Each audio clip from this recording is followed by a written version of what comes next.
आप सभी का स्टडी विद कॉन्सेप्ट चैनल पर बहुत बहुत स्वागत है और साथ ही स्वागत है हमारी इस महासीरीज़ के अंतर्गत। इस महासीरीज़ के अंतर्गत हमारा एक टॉपिक चल रहा था कि हम करंट को भी कवर करेंगे। मई जून कंप्लीट हो चुका है। जुलाई के अंतर्गत हमने IR पॉलिटी कंप्लीट कर लिया है। अब हम इकोनॉमी के अंतर्गत एक नए टॉपिक को आज पढ़ते हैं। दोस्तों, इसको पढ़ने से पहले मैं आपको बताना चाहूँगा कि हमारे द्वारा कई इनिशिएटिव हैं वो चलाई जा रही है, जिसके अंतर्गत आपने देखा होगा कि हम प्री क्रैश कोर्स भी चलाएं बिल्कुल फ्री ऑफ कॉस्ट, जिसमें आपको रिकॉर्डेड वीडियो प्लस नोट्स है वो प्रोवाइड करवा दिए गए। ये आपके ऑल स्टेट PCS और UPSC के लिए बहुत कारगर सिद्ध होगा। इसके अलावा हमारे द्वारा NCERT सीरीज चल रही है, जिसमें आपकी 6, 7, 8th क्लास की हिस्ट्री और ज्योग्राफी NCERT बिल्कुल कंप्लीट हो चुकी है। इसके साथ ही इसमें घटना चक्र की सीरीज चल रही है। ठीक है, तो इतनी सारी इनिशिएटिव आपकी द्वारा चल रही है। और सबसे बड़ी बात है कि मैंने हाल ही में अपने द्वारा मैंने आंसर राइटिंग बहुत ज़्यादा की थी 2013 से लेकर के और 2019 तक के लगभग 7 साल के मेंस GS2 और GS1 के जो पेपर्स हैं उनका डिटेल सॉल्यूशन किया था, उनकी ड्राफ्टिंग की थी, उनको सॉल्यूशन किया था। उसकी PDF आपको ग्रुप पे टेलीग्राम चैनल पर शेयर कर दी गई है। आपसे रिक्वेस्ट है कि उस PDF का हेल्प लेकर के आप आंसर राइटिंग की बहुत ज़्यादा चीज़ें सीख सकते हैं। उसमें किस तरीके से मेन बॉडी इंट्रोडक्शन सारी चीज़ें, कुछ क्वेश्चनों को आपको सॉल्व्ड क्वेश्चन एक तरह से हमने किए, खुद मेरी अपनी राइटिंग्स अपने किए मैंने उसमें बहुत पहले, और वो आपको हमने शेयर कर दिया है। तो आपसे निवेदन है कि उसको देखें, उससे बहुत कुछ चीज़ सीखने को मिलेगी और ये चीज़ों को ज़्यादा से ज़्यादा लोगों के बीच में आप शेयर करें ताकि ज़्यादा से ज़्यादा लोगों को इसका फ़ायदा मिले। तो आज हम इसी करंट की मैगजीन के अंतर्गत अगर हम बात करें तो अब जुलाई की मैगजीन के अंतर्गत जो इकोनॉमी वाला ये पार्ट है, यदि आपने करंट जुलाई की ये जो मैगजीन है अगर आपने एक बार डिटेल से पढ़ ली तो इसके बाद आपको प्री और मेंस की जो PT 365 है पढ़ने ज़्यादा ज़रूरत नहीं पड़ेगी। इसलिए आपको ये बहुत इंपॉर्टेंट है कि इसको अच्छे से पढ़ें। आज एक महत्वपूर्ण टॉपिक है, इससे क्वेश्चन आने की पूरी संभावना बनती है क्योंकि ये क्वेश्चन प्री के लिए आ सकता है। प्री के लिए इंपॉर्टेंट टॉपिक है, ध्यान रखना, प्री के लिए इंपॉर्टेंट है। ठीक है ना। तो इस टॉपिक को देखते हैं हम कि वित्तीय सेवा संस्थान bureau, financial services institute bureau, ठीक है ना, ये क्या है, क्या हाईलाइटेड में रहा, क्या इसके कार्य, क्या स्ट्रक्चर है, वो चीज़ हम इसमें सब जानेंगे। तो हाल ही में नियुक्ति संबंधी मंत्रिमंडलीय समिति, ध्यान रखना, नियुक्ति संबंधी मंत्रिमंडलीय समिति, इसकी अध्यक्षता सामान्यतः प्राइम मिनिस्टर करते हैं। ठीक है ना। तो हाल ही में PM के द्वारा इसकी अध्यक्षता की, PM के द्वारा कमेटी बनी जिसके नाम है नियुक्ति संबंधी मंत्रिमंडलीय समिति। इसने वित्तीय सेवा संस्थान ब्यूरो की स्थापना के लिए सरकारी प्रस्ताव को मंजूरी दी है और ये बैंक बोर्ड ब्यूरो, अब इसमें दो चीज़ जानेंगे कि बैंक बोर्ड ब्यूरो क्या है और FSI क्या है। तो कुल मिला के कहा जा रहा है कि हम अभी FSI की स्थापना की ओर आगे बढ़ रहे हैं, इसकी स्थापना करेंगे और ये बैंक बोर्ड ब्यूरो का स्थान लेगा। इसकी जगह इसको रिप्लेस करके हम FSIB की स्थापना कर रहे हैं। तो सबसे पहले हम जानेंगे कि आखिरकार बैंक बोर्ड ब्यूरो क्या है। UPSC ने क्वेश्चन पूछा है इससे कई बार, स्टेट PCS ने इससे कई बार क्वेश्चन पूछा है, इसलिए एक बार चूंकि अभी हाईलाइटेड है इससे क्वेश्चन बन सकता है। इसलिए आपको बैंक बोर्ड ब्यूरो के बारे में थोड़ा सा बेसिकली, ये टॉपिक पूरा प्री के पॉइंट ऑफ व्यू से इंपॉर्टेंट है, इसलिए हम थोड़ा बेसिक फैक्टों को ही कवर करेंगे, बाकी चीज़ें इसमें से स्किप करेंगे।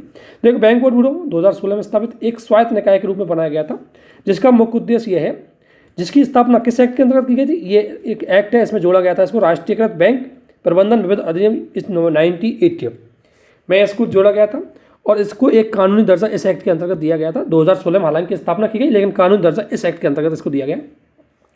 PJ नायक समिति ने इसकी रिकमेंडेशन करी थी कि हमें एक PJ नायक समिति जो मुख्य रूप से बैंकिंग सुधार से संबंधित थी, किससे सुधार संबंधित थी, बैंकिंग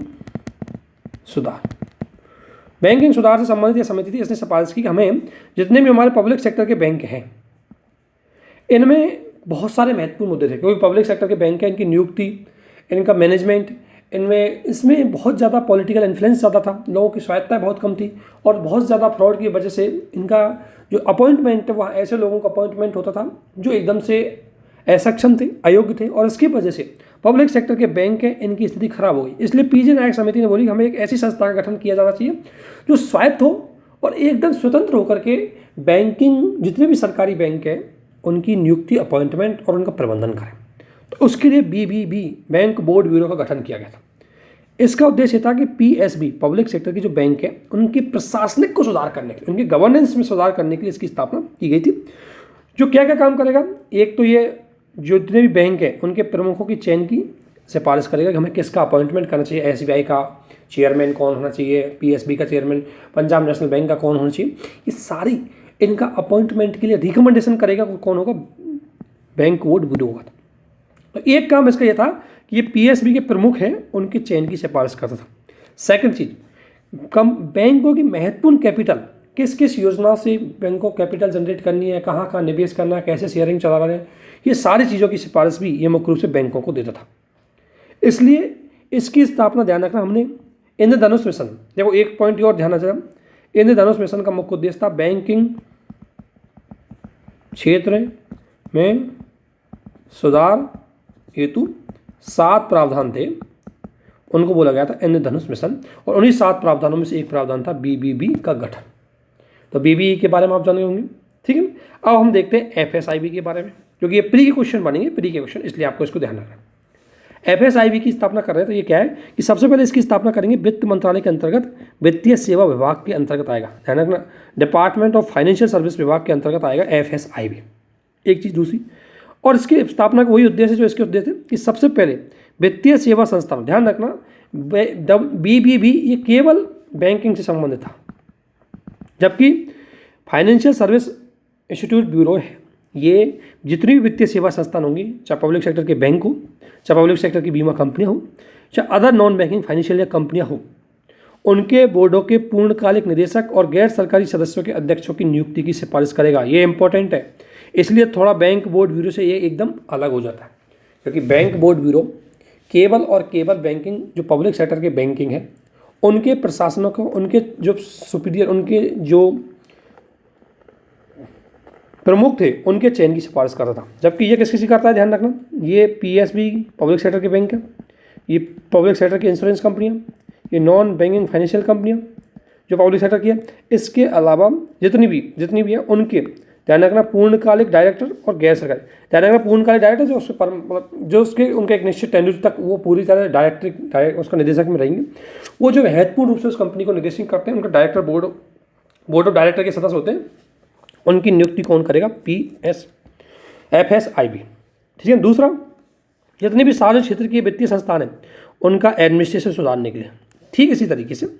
लेकिन ध्यान रखना, बीबीबी ओनली फॉर बैंकिंग के लिए था, जबकि ये सारी फाइनेंशियल इंस्टीट्यूट है, जिसमें बैंकिंग है, इंश्योरेंस है, जिसमें अदर नॉन बैंकिंग फाइनेंशियल कंपनियां भी हैं, उन सभी की स्थापना करेगा। और जब इसकी स्थापना हो जाएगी तो आपको पता है बीबीबी की सारी चीज़ें, पावर किसको ट्रांसफर हो जाएंगी, एफएसआईबी को ट्रांसफर हो जाएंगे। इसके अन्य कार्य क्या है, सबसे पहले जितने भी निदेशक हैं उनकी नियुक्ति, उनका स्थानांतरण, उनके कार्यकाल, इससे संबंधित एक तो सलाह, ध्यान रखना, सलाह देगा, सलाहकारी निकाय है, ठीक है। तो उनकी नियुक्ति ने जितने भी डायरेक्टर्स होंगे उनकी नियुक्ति, स्थानांतरण और कार्यालय के विस्तार और उनकी सेवाओं की समाप्ति से संबंधित सलाह देगा। दूसरा, जितने भी सार्वजनिक बैंक हैं, सार्वजनिक क्षेत्र की कंपनियां हैं, इंश्योरेंस कंपनियां या जो फाइनेंशियल इंस्टीट्यूट हैं, उनके बोर्ड स्तर पर आवश्यक प्रबंधन मैनेजमेंट में, कि हमें इस कंपनी का कैसे मैनेजमेंट करना है, इस इंश्योरेंस कंपनी का कैसे मैनेजमेंट करना है, इसके बारे में वो सलाह देगा। तो मैनेजमेंट और एडमिनिस्ट्रेशन, इनमें इसकी क्या रहेगी, एडवाइजरी,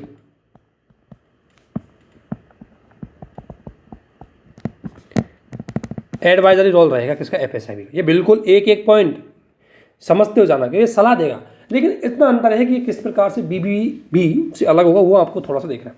इसके अलावा बैंकों का डेटा है उसका निर्माण करेगा, जितना भी डेटा है, बैंकों की परफॉर्मेंस, जितनी भी बैंक नहीं, बैंक यानी इंश्योरेंस एम बैंकिंग, इनकी परफॉर्मेंस का भी डेटा देगा। इससे एक सबसे बड़ा पता लगेगा, हम आसानी से जान सकेंगे कि क्या क्या किसी परफॉर्मेंस है, और इससे उसी आधार पर जो विभिन्न प्रकार के निवेशक हैं वो उसी आधार पर बैंक और इंश्योरेंस कंपनियों में निवेश करेंगे, ताकि उनका फंड, उनका जो भी निवेश है वो सुरक्षित रहे। दूसरा एक चीज़, ये बैंकिंग सेक्टर से संबंधित या वित्तीय संस्थानों से संबंधित जो पूर्णकालिक निदेशक, उनकी आचार संहिता है, उनका निर्माण भी करेंगे, मतलब सारी चीज़ों में सलाह जरूर देंगे। इसके अलावा कैसे संपत्ति जुटानी है, इसमें भी सलाह देंगे। ये बेसिकली इनका काम सलाह के रूप में रहेगा, लेकिन एक इंपॉर्टेंट इंस्टीट्यूट रहेगी, मिनिस्ट्री ऑफ फाइनेंस के अंतर्गत आएगी। दूसरा है कि एफएसआईबी की अध्यक्ष, इसकी संरचना को देखना है, इसकी संरचना क्या है। तो इसकी अध्यक्ष क्या होगी, इसकी अध्यक्ष को केंद्र सरकार द्वारा नॉमिनेट किया जाएगा, यानी कि इसका अध्यक्ष होगा वो केंद्र सरकार के द्वारा क्या होगा, नॉमिनेटेड बाई सेंट्रल गवर्नमेंट। जो बैंकिंग क्षेत्र में वो कौन हो सकता है, या तो कोई रिटायर अधिकारी हो सकता है, या कोई जिसे फाइनेंशियल सर्विस का बढ़िया ज्ञान हो उसको, और जिसे कम से कम बैंकिंग एवं फाइनेंशियल सर्विस का 25 साल का अनुभव होगा, वही व्यक्ति को ही इसमें अपॉइंटमेंट किया जाएगा। इसके अलावा इसका एक्स ऑफिस हो, एक तो सचिव होंगे कौन, department of financial service, department of public sector interview, इसके अलावा आरबीआई का डिप्टी गवर्नर और भारतीय बीमा विनियामक या प्राधिकरण इरडा का अध्यक्ष, ये इसके क्या होंगे सदस्य। इंपॉर्टेंट चीज़ है for financial service institute bureau, इसका सदस्य कौन कौन होंगे वो आपको पता होना चाहिए। एक्स ऑफिसो का मतलब है ये जो एक्स ऑफिसो मेंबर का मतलब होता है, ये जो मेंबर होते हैं वो ऑफिस को डेजिग्नेटेड होते हैं, ना कि किसी व्यक्ति के नाम से। तो अगर हम बात करें डिपार्टमेंट ऑफ फाइनेंशियल सर्विस का जो भी सेक्रेटरी अपॉइंटमेंट होगा वो अपने आप इसका सदस्य कहलाएगा, चाहे वो एक्स व्यक्ति हो चाहे वाई व्यक्ति हो। इसलिए ध्यान रखना एक्स ऑफिसो पद का मतलब ये होता है। इसके अलावा अंशकालिक सदस्य, इसमें 3 केंद्र सरकार के व्यक्ति होंगे जो केंद्र सरकार द्वारा नामित होंगे, जिन्हें बैंकिंग क्षेत्र का बढ़िया ज्ञान हो, और 3 इसमें बैंक वित्तीय मतलब इंश्योरेंस क्षेत्र के व्यक्ति जिन्हें इंश्योरेंस क्षेत्र का बढ़िया काम हो। तो कुल मिलाकर के बैंकिंग और इंश्योरेंस दोनों क्षेत्रों में महत्वपूर्ण काम करेगा। अर्थात ये जो कमी है कि बेहतर तरीके से नियुक्ति करेगा, मानव संसाधनों को बढ़ाएगा, बेहतर कॉर्पोरेशन करेगा, इसलिए सहायता दूर रहेगा। क्योंकि हो क्या रहा था कि जो बैंक बोर्ड ब्यूरो है वो पहली बात तो एक था कि उसकी अपॉइंटमेंट धीमी थी, दूसरा इसके शक्तियों में बाधा थी क्योंकि यह केवल और केवल बैंकिंग सेक्टर तक था, इंश्योरेंस इसमें शामिल नहीं था। ठीक है, इसलिए अलग से हमने FSIB के गठन की बात की है। तो ये आपके प्री का क्वेश्चन हो सकता है, इसलिए आपको अच्छे से दिख रहा है। अगला है ईज ऑफ डूइंग बिजनेस। ध्यान रखना, ईज ऑफ डूइंग बिजनेस की मैं बात करूं तो बिजनेस रिफॉर्म एक्शन प्लान 2020 के अंतर्गत केंद्रीय वित्त मंत्री के द्वारा इसको जारी किया गया है। ये सबसे बड़ी बात क्या है ये आपको पता होना चाहिए, BRAP क्या है। जब हम ईज ऑफ डूइंग बिजनेस के बारे में जानेंगे, ये भी प्री के लिए इंपॉर्टेंट है, मेंस का क्वेश्चन नहीं आएगा यहाँ, ओनली प्री। ठीक है, इसलिए हमें प्री के फैक्टर पे ही कॉन्सेंट्रेशन होना है। देखो BRAP यानी कि बिजनेस रिफॉर्म एक्शन प्लान 2014 में डेपिट के द्वारा तैयार किया गया था। डेपिट क्या है? Department of promotion industry and international trade. ये डेपिट है जो कॉमर्स मिनिस्ट्री ऑफ कॉमर्स के अंतर्गत आता है।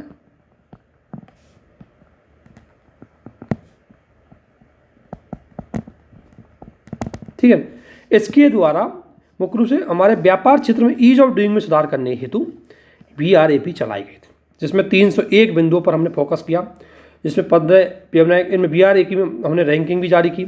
इसके अंतर्गत हमने रैंकिंग जारी की कि सबसे टॉप अचीवर, एस्पायरर और इमर्जिंग, अलग अलग लेवल पर हमने इसमें टॉप रैंकिंग जारी की, ताकि अलग अलग स्टेट और यूनियन टेरिटरी अपनी बिजनेस पर्पज से ईज ऑफ बिजनेस डूइंग इसके लिए मुख्य रूप से अपनी स्थिति को सुधार सकें। और ईज ऑफ बिजनेस डूइंग का मतलब है कि भारत में बिजनेस का ओपन करना, ये पूरी प्रोसेस है। देखो, किसी कारोबार का जीवन चक्र होता है, तो ईज ऑफ डूइंग बिजनेस में है कि जो जीवन चक्र होता है किसी कारोबार का, इसमें हर लेवल पर आसानी से कोई अपना रजिस्ट्रेशन करवा सकता है, आसानी से उसकी पहुंच हो, लाल फीताशाही रेड टैपेज में वो कम हो, सरकारी कानूनी प्रक्रिया थोड़ी जटिल ना हो, आसानी से चीज़ें हो, उसे बोलते हैं ईज ऑफ डूइंग। तो ईज ऑफ डूइंग बिजनेस को सुधार करने के उद्देश्य से हमने BRAP चलाया गया था।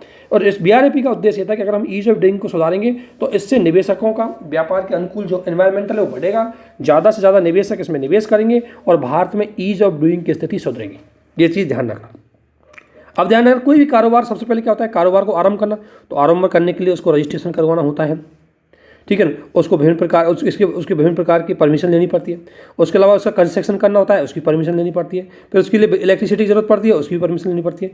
और जो उसके लिए प्रॉपर्टी, उसके लिए ऋण प्राप्त करना, इसके अलावा जो निवेशक होते हैं उनकी सुरक्षा, करों का भुगतान कैसे करना है, करों में क्या छूट रहेगी, इसकी चीज़ें, सीमा पार अगर ट्रेड करेगा तो कौन कौन से डॉक्यूमेंट फॉलो करने हैं, कौन कौन से नहीं करने, क्या क्या सुविधा रहेंगी, क्या क्या कॉन्ट्रैक्ट होंगे, और अगर वो स्थिति थोड़ी उसकी खराब होगी तो दिवालिया करके वो कैसे मार्केट से हट सकता है।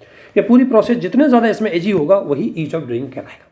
तो इसको सुधार करने के लिए BRAP चलाई गई थी। अब देखो, सबसे पहले बात है ईज ऑफ डूइंग बिजनेस के बारे में। तो ध्यान रखना, ईज ऑफ डूइंग बिजनेस 2002 में एक रिपोर्ट है, एक इंडेक्स होती है जो कारोबारी माहौल, यानी कि इन क्षेत्र में हम देखते हैं कि कितना अच्छा एनवायरनमेंट, माहौल का मतलब है कि आसानी से बिना किसी बाधा के कोई व्यक्ति अपना वो खोल सकता है। तो उस कारोबारी माहौल के उद्देश्य से, ये व्यापार के उद्देश्य से ये रिपोर्ट जारी की जाती थी। और इसमें यह था, विश्व बैंक ने 2002 से इस रिपोर्ट को जारी किया और 2021 तक इसको जारी किया था। 2021 के बाद इसको बंद कर दिया गया था, क्योंकि उसका अभी ध्यान रखना, अभी ease of doing business report जारी नहीं होती है, ध्यान रखना है।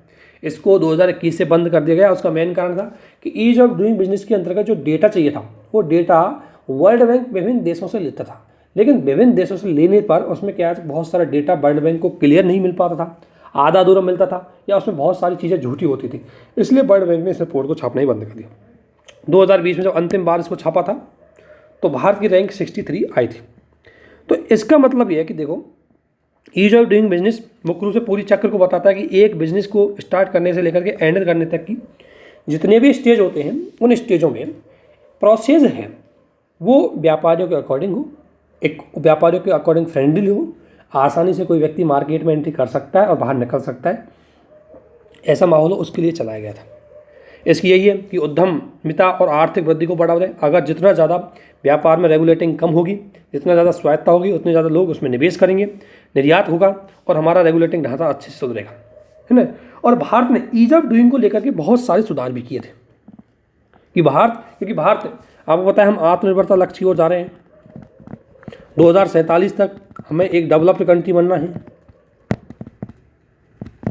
तो ऐसी स्थिति के लिए हमें ईज ऑफ डूइंग बिजनेस को सुधारना पड़ेगा। तो ईज ऑफ डूइंग बिजनेस के लिए भारत सरकार ने बहुत सारी पहल चालू की कि अगर कंपनी निगमन के समय और प्रयास बचाने के लिए वेब आधारित स्पाइस और एग्जिट, ये हमने 2 फॉर्म चलाई, इनका शुभारंभ किया गया कि अगर कोई कंपनी, मान लें, क्या होता है निगमन का, उसका लिक्विडेशन होता है, उसकी दिवालिया होने की स्थिति में उसके पास, या उसको बंद करने की बहुत सारी चीज़ें से गुजरना पड़ता है, तो उससे बचने के लिए ये आसान पहल है कि आसानी से कंपनी यहाँ अपने आप की बात है रख सकती है। दूसरा एक है ऑनलाइन बिल्डिंग अनुमति प्रमाण पत्र, इसके माध्यम से आसानी से कोई कंस्ट्रक्शन है उसमें अनुमति मिल जाती है।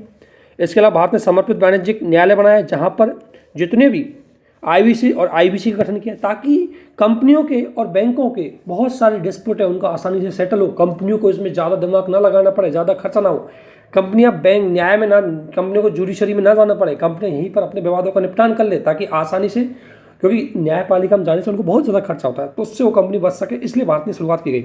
इसके अलावा कराधान कानून में हमने संशोधन किया। भूतलक्षी जो कानून, भूतलक्षी का मतलब है बैक डेट में जाकर के हम कानून को लागू कर सकते हैं।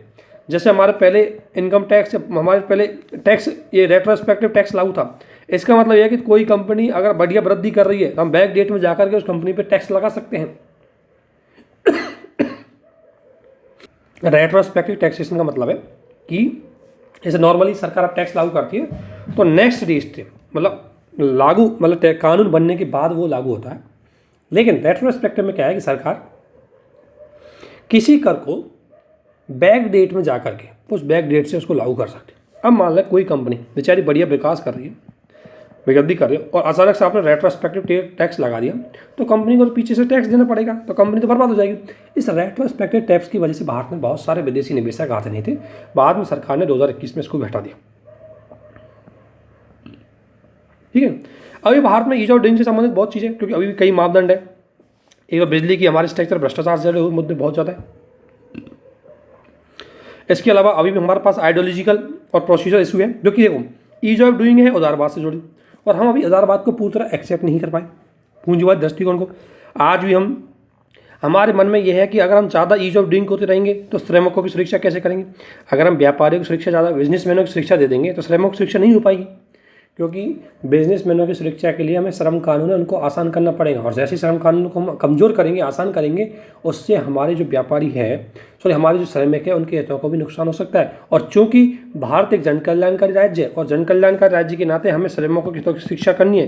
क्यों? क्योंकि आर्टिकल 43 ये बात करता है, तो उसके माध्यम से अब हम आर्टिकल 43 का ध्यान रखें या विकास पर ध्यान रखें। तो ऐसा माना जाता है कि भारत में ईज ऑफ डूइंग को इम्प्लीमेंट करते टाइम कई जन कल्याणकारी मुद्दे उससे टकराहट हो जाती है, तो इसलिए थोड़ा भारत में इसकी चीज़ इतना आसान नहीं है। लेकिन हाँ, भारत अब थोड़ा सुधार तो कर ही रहा है इसमें, कि हम आजकल देखो, आजकल कई लेवल पर सुधार किया कि अब लोक सेवा डिलीवरी गारंटी अधिनियम लाया गया, जिसके माध्यम से जितनी भी परमिट, पर्यावरण मंजूरी है, उनको एक स्पष्ट समय सीमा के अंतर्गत मिल जाएगा।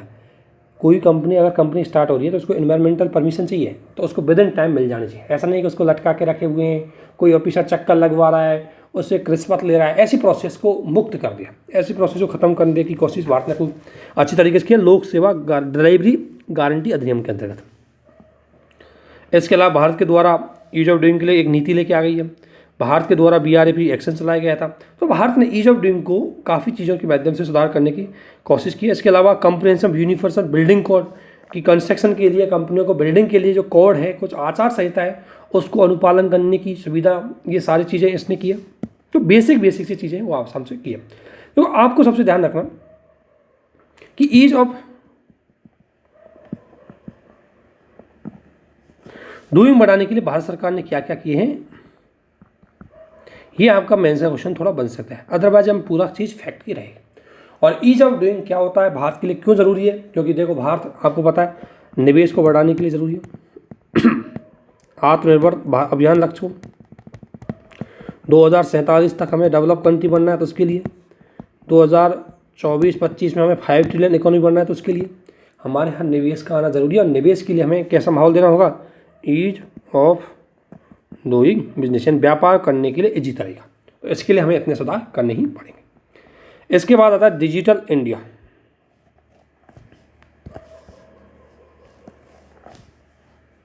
तो डिजिटल इंडिया की अगर हम बात करें तो ये कार्यक्रम तो बहुत पहले चला गया था, लेकिन इसमें से कुछ चीज़ें हैं ये आपसे पूछी जा सकती है, क्योंकि कार्यक्रम भी काफ़ी पुराना हो गया और इस कार्यक्रम को चले काफ़ी दिन भी हो चुके हैं। तो इसका क्या क्या आप अचीवमेंट है और सरकार ने क्या क्या प्रयास किए गए, यहाँ से आपका मेंस का क्वेश्चन बन सकता है। मेंस एंड प्री और GS3 का क्वेश्चन आपका बन सकता है। इसको थोड़ा सा हमें एक बार बेसिक से देखना होगा। इसमें थोड़े कॉन्सेप्ट भी देखेंगे और थोड़े फैक्ट है उनको भी देखेंगे। तो डिजिटल इंडिया जो पहल है, इसको हम थोड़ा सा देख लेते हैं, प्री और मेंस के पॉइंट ऑफ व्यू जाती है। तो सबसे पहले एक चीज़ देख लें, करंट में क्या है कि प्रधानमंत्री ने डिजिटल इंडिया वीक को संबोधित किया है और इस आधार पर प्रधानमंत्री ने बोला कि DBT के माध्यम से क्या है कि डायरेक्टली गवर्नमेंट और बेनिफिशियरी उसके अकाउंट में पैसे जाते हैं DBT के माध्यम से। तो यही बोला कि डिजिटल इंडिया पहल के माध्यम से विभिन्न तकनीकों के द्वारा हम डायरेक्ट लाभार्थी के खाते में पैसे भेज देते हैं। लगभग इसकी वजह से लगभग 2.23 लाख करोड़ रुपये बचे हैं। ध्यान रखना, ये एक केस स्टडी बना सकते हो आप और ये लिख सकते हो आप DBT की सक्सेस स्टोरी में। उसके लिए ये फैक्ट आपके लिए बहुत जरूरी है, ठीक है। इसके अलावा अब हम देख रहे हैं डिजिटल इंडिया के बारे क्या है। तो MIT यानी कि ministry of electronics and information technology, इसके द्वारा 2015 में इसको शुरू किया गया था, जिसका मुख्य उद्देश्य था डिजिटल के माध्यम से भारत को सशक्त समाज और ज्ञान आधारित अर्थव्यवस्था बदलना। और ये बात बिल्कुल सही है। आज हमारा समाज सशक्त हुआ है बिकॉज गुड गवर्नेंस आई है, सरकार की जो रेस्पॉन्सिबिलिटी वो ज़्यादा बढ़ी है, ज्ञान आज डायरेक्ट तक लोगों की सर्विस, जनता तक जितनी भी गवर्नमेंट की सेवाएं हैं इनका लोगों के पास ज्ञान पहुँचा है। आज सरकार के द्वारा जो भी स्कीम चलाई जाती है सरकार तक डायरेक्ट इन्फॉर्मेशन जनता तक पहुँची है। तो डिजिटल प्लेटफॉर्म ने कहीं ना कहीं आप देख सकते हैं कि 2015 पर जब ये कार्यक्रम चलाया गया था, हमारे पास एंड्रॉयड फ़ोन नहीं थे, ज़्यादातर हम कीपैड वाले फ़ोन या 4G 2G ऐसी स्कीम 2G स्कीम से हम काम करते थे। एंड्रॉयड फ़ोन थे लेकिन स्पीड बहुत कम थी।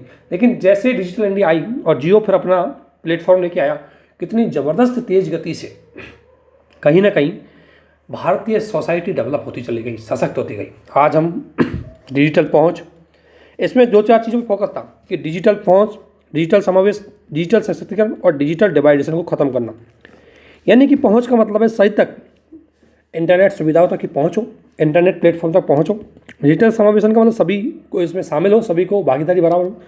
डिजिटल सशक्तिकरण यानी कि सभी के पास मुख्य रूप से डिजिटल एक्सेस होने की वजह से सरकार तक पहुँचो। और डिजिटल डिवाइड यानी कि जो डिजिटल वाले लोग जिनकी नेटवर्क कनेक्टिविटी से समझें, और एक नॉन डिजिटल वाले लोग,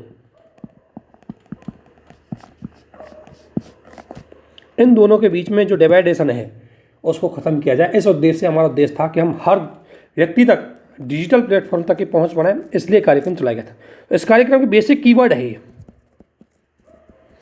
इसके अलावा इसका विजन, इसके अलावा ये था कि इसके माध्यम से जितने भी सेंट्रल गवर्नमेंट के, स्टेट गवर्नमेंट के विभागों के द्वारा जो परियोजना चलाई जा रही है वो इसी प्लेटफॉर्म के माध्यम से चलाई जाएगी। इस उद्देश्य से हमने एक कार्यक्रम चालू किया था। इसका उद्देश्य था कि सरकार प्रत्येक उद्योग डिजिटल अवसंरचना पहुँचे, गवर्नेंस भी डिजिटल आधारित हो और नागरिक जितना ज़्यादा डिजिटलीकरण पावरफुल होंगे, लोग जितना ज़्यादा, आप आ सकते हैं कि लोग डायरेक्टली ट्विटर के माध्यम से, PG पोर्टल के माध्यम से कंप्लेन करते हैं डिपार्टमेंट में और तुरंत उन पर एक्शन होता है। पहले लोग बेचारे लेटर लिखते थे, वो लेटर अधिकारी तक पहुंचते पहुंचते 2-3 महीने हो जाते थे। जब तक वो अधिकारी तक पहुंचता था तब तक या तो वो लेटर ही गायब हो जाता था और अगर पहुंच भी जाता तो अधिकारी उतनी सीरियस नहीं ले। लेकिन आज डिजिटल पहुंच की वजह से आप तुरंत 1 मिनट में ट्विटर पे कंप्लेंट कर सकते हो, पीएमओ को टैग किया, जहां मिनिस्ट्री जिस डिपार्टमेंट में बनी। इस आधार पर डिजिटल इंडिया पहल एक काम था। इसके अंतर्गत हमने 9 स्तंभों को फोकस किया, ये ध्यान रखना। एक तो ब्रॉडबैंड हाईवेज, यानी कि हम डायरेक्ट कनेक्टिविटी करेंगे, ब्रॉडबैंड से कनेक्टिविटी करेंगे। मोबाइल कनेक्टिविटी, हर किसी के पास मोबाइल उपलब्ध हो, उसकी इंटरनेट कनेक्टिविटी हो। सार्वजनिक इंटरनेट पहुंच, यानी कि पब्लिक, जितनी पब्लिक डिपार्टमेंट, पब्लिक इंस्टीट्यूट, जितने पब्लिक प्लेटफॉर्म होंगे वहाँ पर, चाहे रेलवे हो चाहे एयरपोर्ट हो, जहाँ पर हम आसानी से वाईफाई के माध्यम से डिजिटल पहुँच बनाएंगे, सभी को सूचना है, सभी तक सूचनाएं पहुँचे, ज़्यादा से ज़्यादा डेटा के माध्यम से, ई क्रांति यानी इलेक्ट्रॉनिक प्लेटफॉर्म के माध्यम से आसानी से गवर्नमेंट की सर्विसों का डिस्ट्रीब्यूशन करेंगे। जैसे डीबीटी हो गई, डीबीटी के माध्यम से क्या करता है, लाभार्थियों को डायरेक्ट पीएम किसान सम्मान निधि में प्रधानमंत्री के द्वारा एक क्लिक की जाती है, सारे अकाउंटों में पैसा चला जाता है। पहले कैसे जाता था, पहले मिनिस्ट्री देगी उस डिपार्टमेंट को, डिपार्टमेंट देगा स्टेट गवर्नमेंट को, स्टेट गवर्नमेंट देगा अपनी डिस्ट्रिक्ट अथॉरिटी को, डिस्ट्रिक्ट अथॉरिटी देगी अपने ब्लॉक अथॉरिटी को, ब्लॉक अथॉरिटी देगी ग्राम पंचायत को, ग्राम पंचायत देगी सरपंच को, सरपंच देगा लाभार्थी को। इतने ज़्यादा प्लेटफॉर्म, इतने ज़्यादा बिचौलिए आते थे, एक तो उसके पहुंचने में लग जाते थे 2-4 महीने, और दूसरी बात हर कोई कमीशन खाता था, तो 100 रुपये भेजते थे, 15 रुपये लाभार्थी को पहुंचते थे। लेकिन आज डायरेक्टली उनके अकाउंट में पहुंच जाते हैं। इस आधार पर डिजिटल इंडिया पहल, ध्यान रखना ये टॉपिक आपका मेंस का नहीं, ऐसे का टॉपिक बन सकता है कि डिजिटल इंडिया ने जो प्रोग्राम है ये एक सशक्त और विकसित भारत के लिए किस प्रकार से भूमिका निभा सकता है। तो ये एक ऐसे का टॉपिक हो सकता है। ई गवर्नेंस प्रौद्योगिकी के माध्यम से सुशासन की व्यवस्था, इसके अलावा अर्ली हार्वेस्ट प्रोग्राम, रोजगार के माध्यम से, इतने 9 क्षेत्रों पे हमारा ये टारगेट था कि इलेक्ट्रॉनिक मैन्युफैक्चरिंग के माध्यम से लेवल शून्य आयात, यानी कि हम इलेक्ट्रॉनिक इक्विपमेंट का बिल्कुल भी आयात नहीं करेंगे, इन लेवल पर हमने इसमें काम करने की पूरी कोशिश की थी। इस दौरान सरकार ने इन लक्ष्यों को प्राप्त करने के लिए कई पहले चलाई, जैसे डिजिटल इंडिया भाषणी, अर्थात भारतीय भाषाओं में डिजिटल इंटरनेट सेवाएं आसानी से पहुंच संभव। पहले केवल इंग्लिश में हमें गूगल की चीज़ें मिलती थी, आज आप हिंदी में, तमिल में, तेलुगु में गूगल से सर्च कर सकते हो।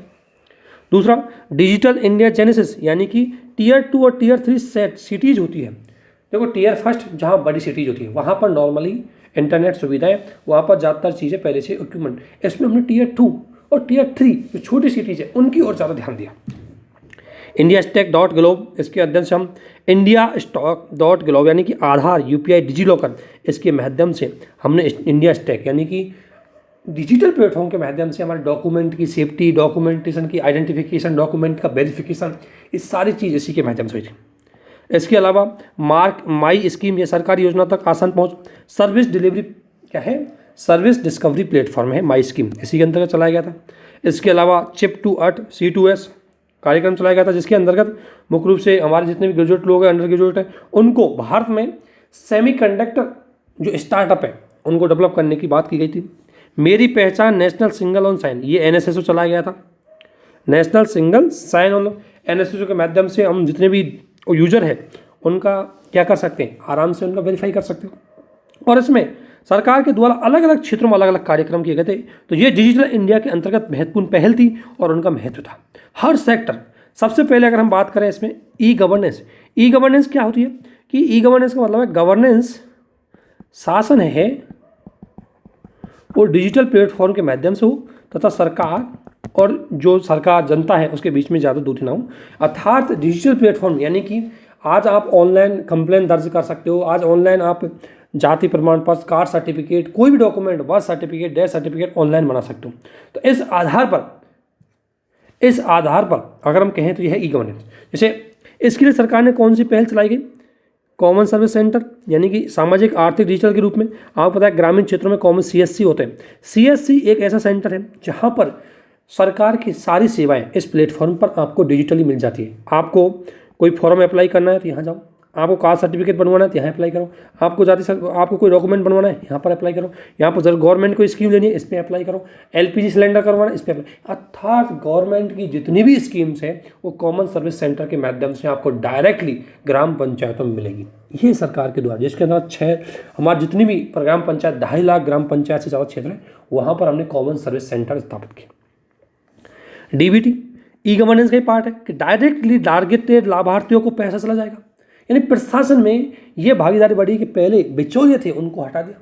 और डीबीटी का फायदा भी प्रधानमंत्री जी ने बताया हमें कि इससे 2.3 लाख करोड़ हमें फायदा हुआ है। इतना जो बिचौलियों के द्वारा कमीशन में खाया जाता था वो समाप्त हो गया।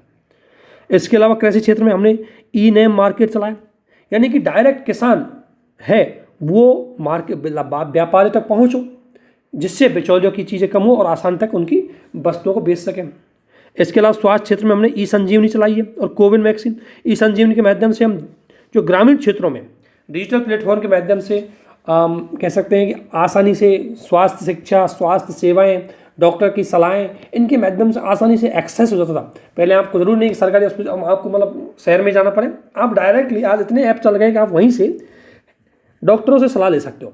उसमें कोविड वैक्सीन आप देख सकते हो, कोविड वैक्सीन में सारा डेटा कलेक्ट किया गया था, कोविन ऐप चलाया गया था। उस ऐप पे हम रजिस्ट्रेशन करवाते थे, वहाँ से हमारा जो ये सर्टिफिकेट है जनरेट करते थे, वैक्सीन सर्टिफिकेट। शिक्षा के अंतर्गत स्वयं चलाया गया, जिसके अंतर्गत इसमें मुख्य रूप से जो डिजिटल डिवाइड है उसको खत्म किया गया और जिन लाभार्थियों की, जिन ग्रामीण क्षेत्रों के कैंडिडेट स्टूडेंट हैं उनकी स्थिति बहुत खराब थी, उनको डिजिटल कनेक्टिविटी से जोड़ा गया। वित्तीय क्षेत्र में जनधन योजना चलाई है, जिससे बैंकिंग सुविधाएं, वित्तीय साक्षरता, ऋण आसानी से पहुंचो। और जनधन योजना को हमने किससे जोड़ दिया? मोबाइल से जोड़ दिया। इससे सरकार जो भी उनके अकाउंट में पैसे डालती थी वो डायरेक्टली उनके अकाउंट तक पहुंच जाता था। इतनी ज़्यादा सुविधाएं सरकार के द्वारा की गई थी। कौशल में प्रधानमंत्री योजना, डिजिटल अवसंरचना के लिए सर्टेन चलाया गया, आंतरिक सुरक्षा के लिए ये इतने CCTN यानी कि अपराधियों की जाँच करने के लिए आसानी से इसमें पता लगता था। इतनी सारी बेसिक चीज़ें हैं वो हमने इसमें चलाई गई थी।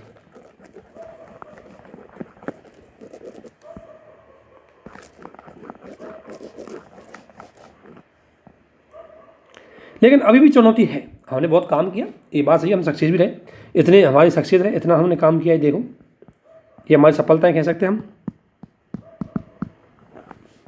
लेकिन अभी भी कुछ चुनौती है। जैसे एक चुनौती ग्रामीण शहरी डिवाइडेशन, डिजिटल डिवाइड, यानी ग्रामीण क्षेत्रों में डिजिटल एक्सेस कम है।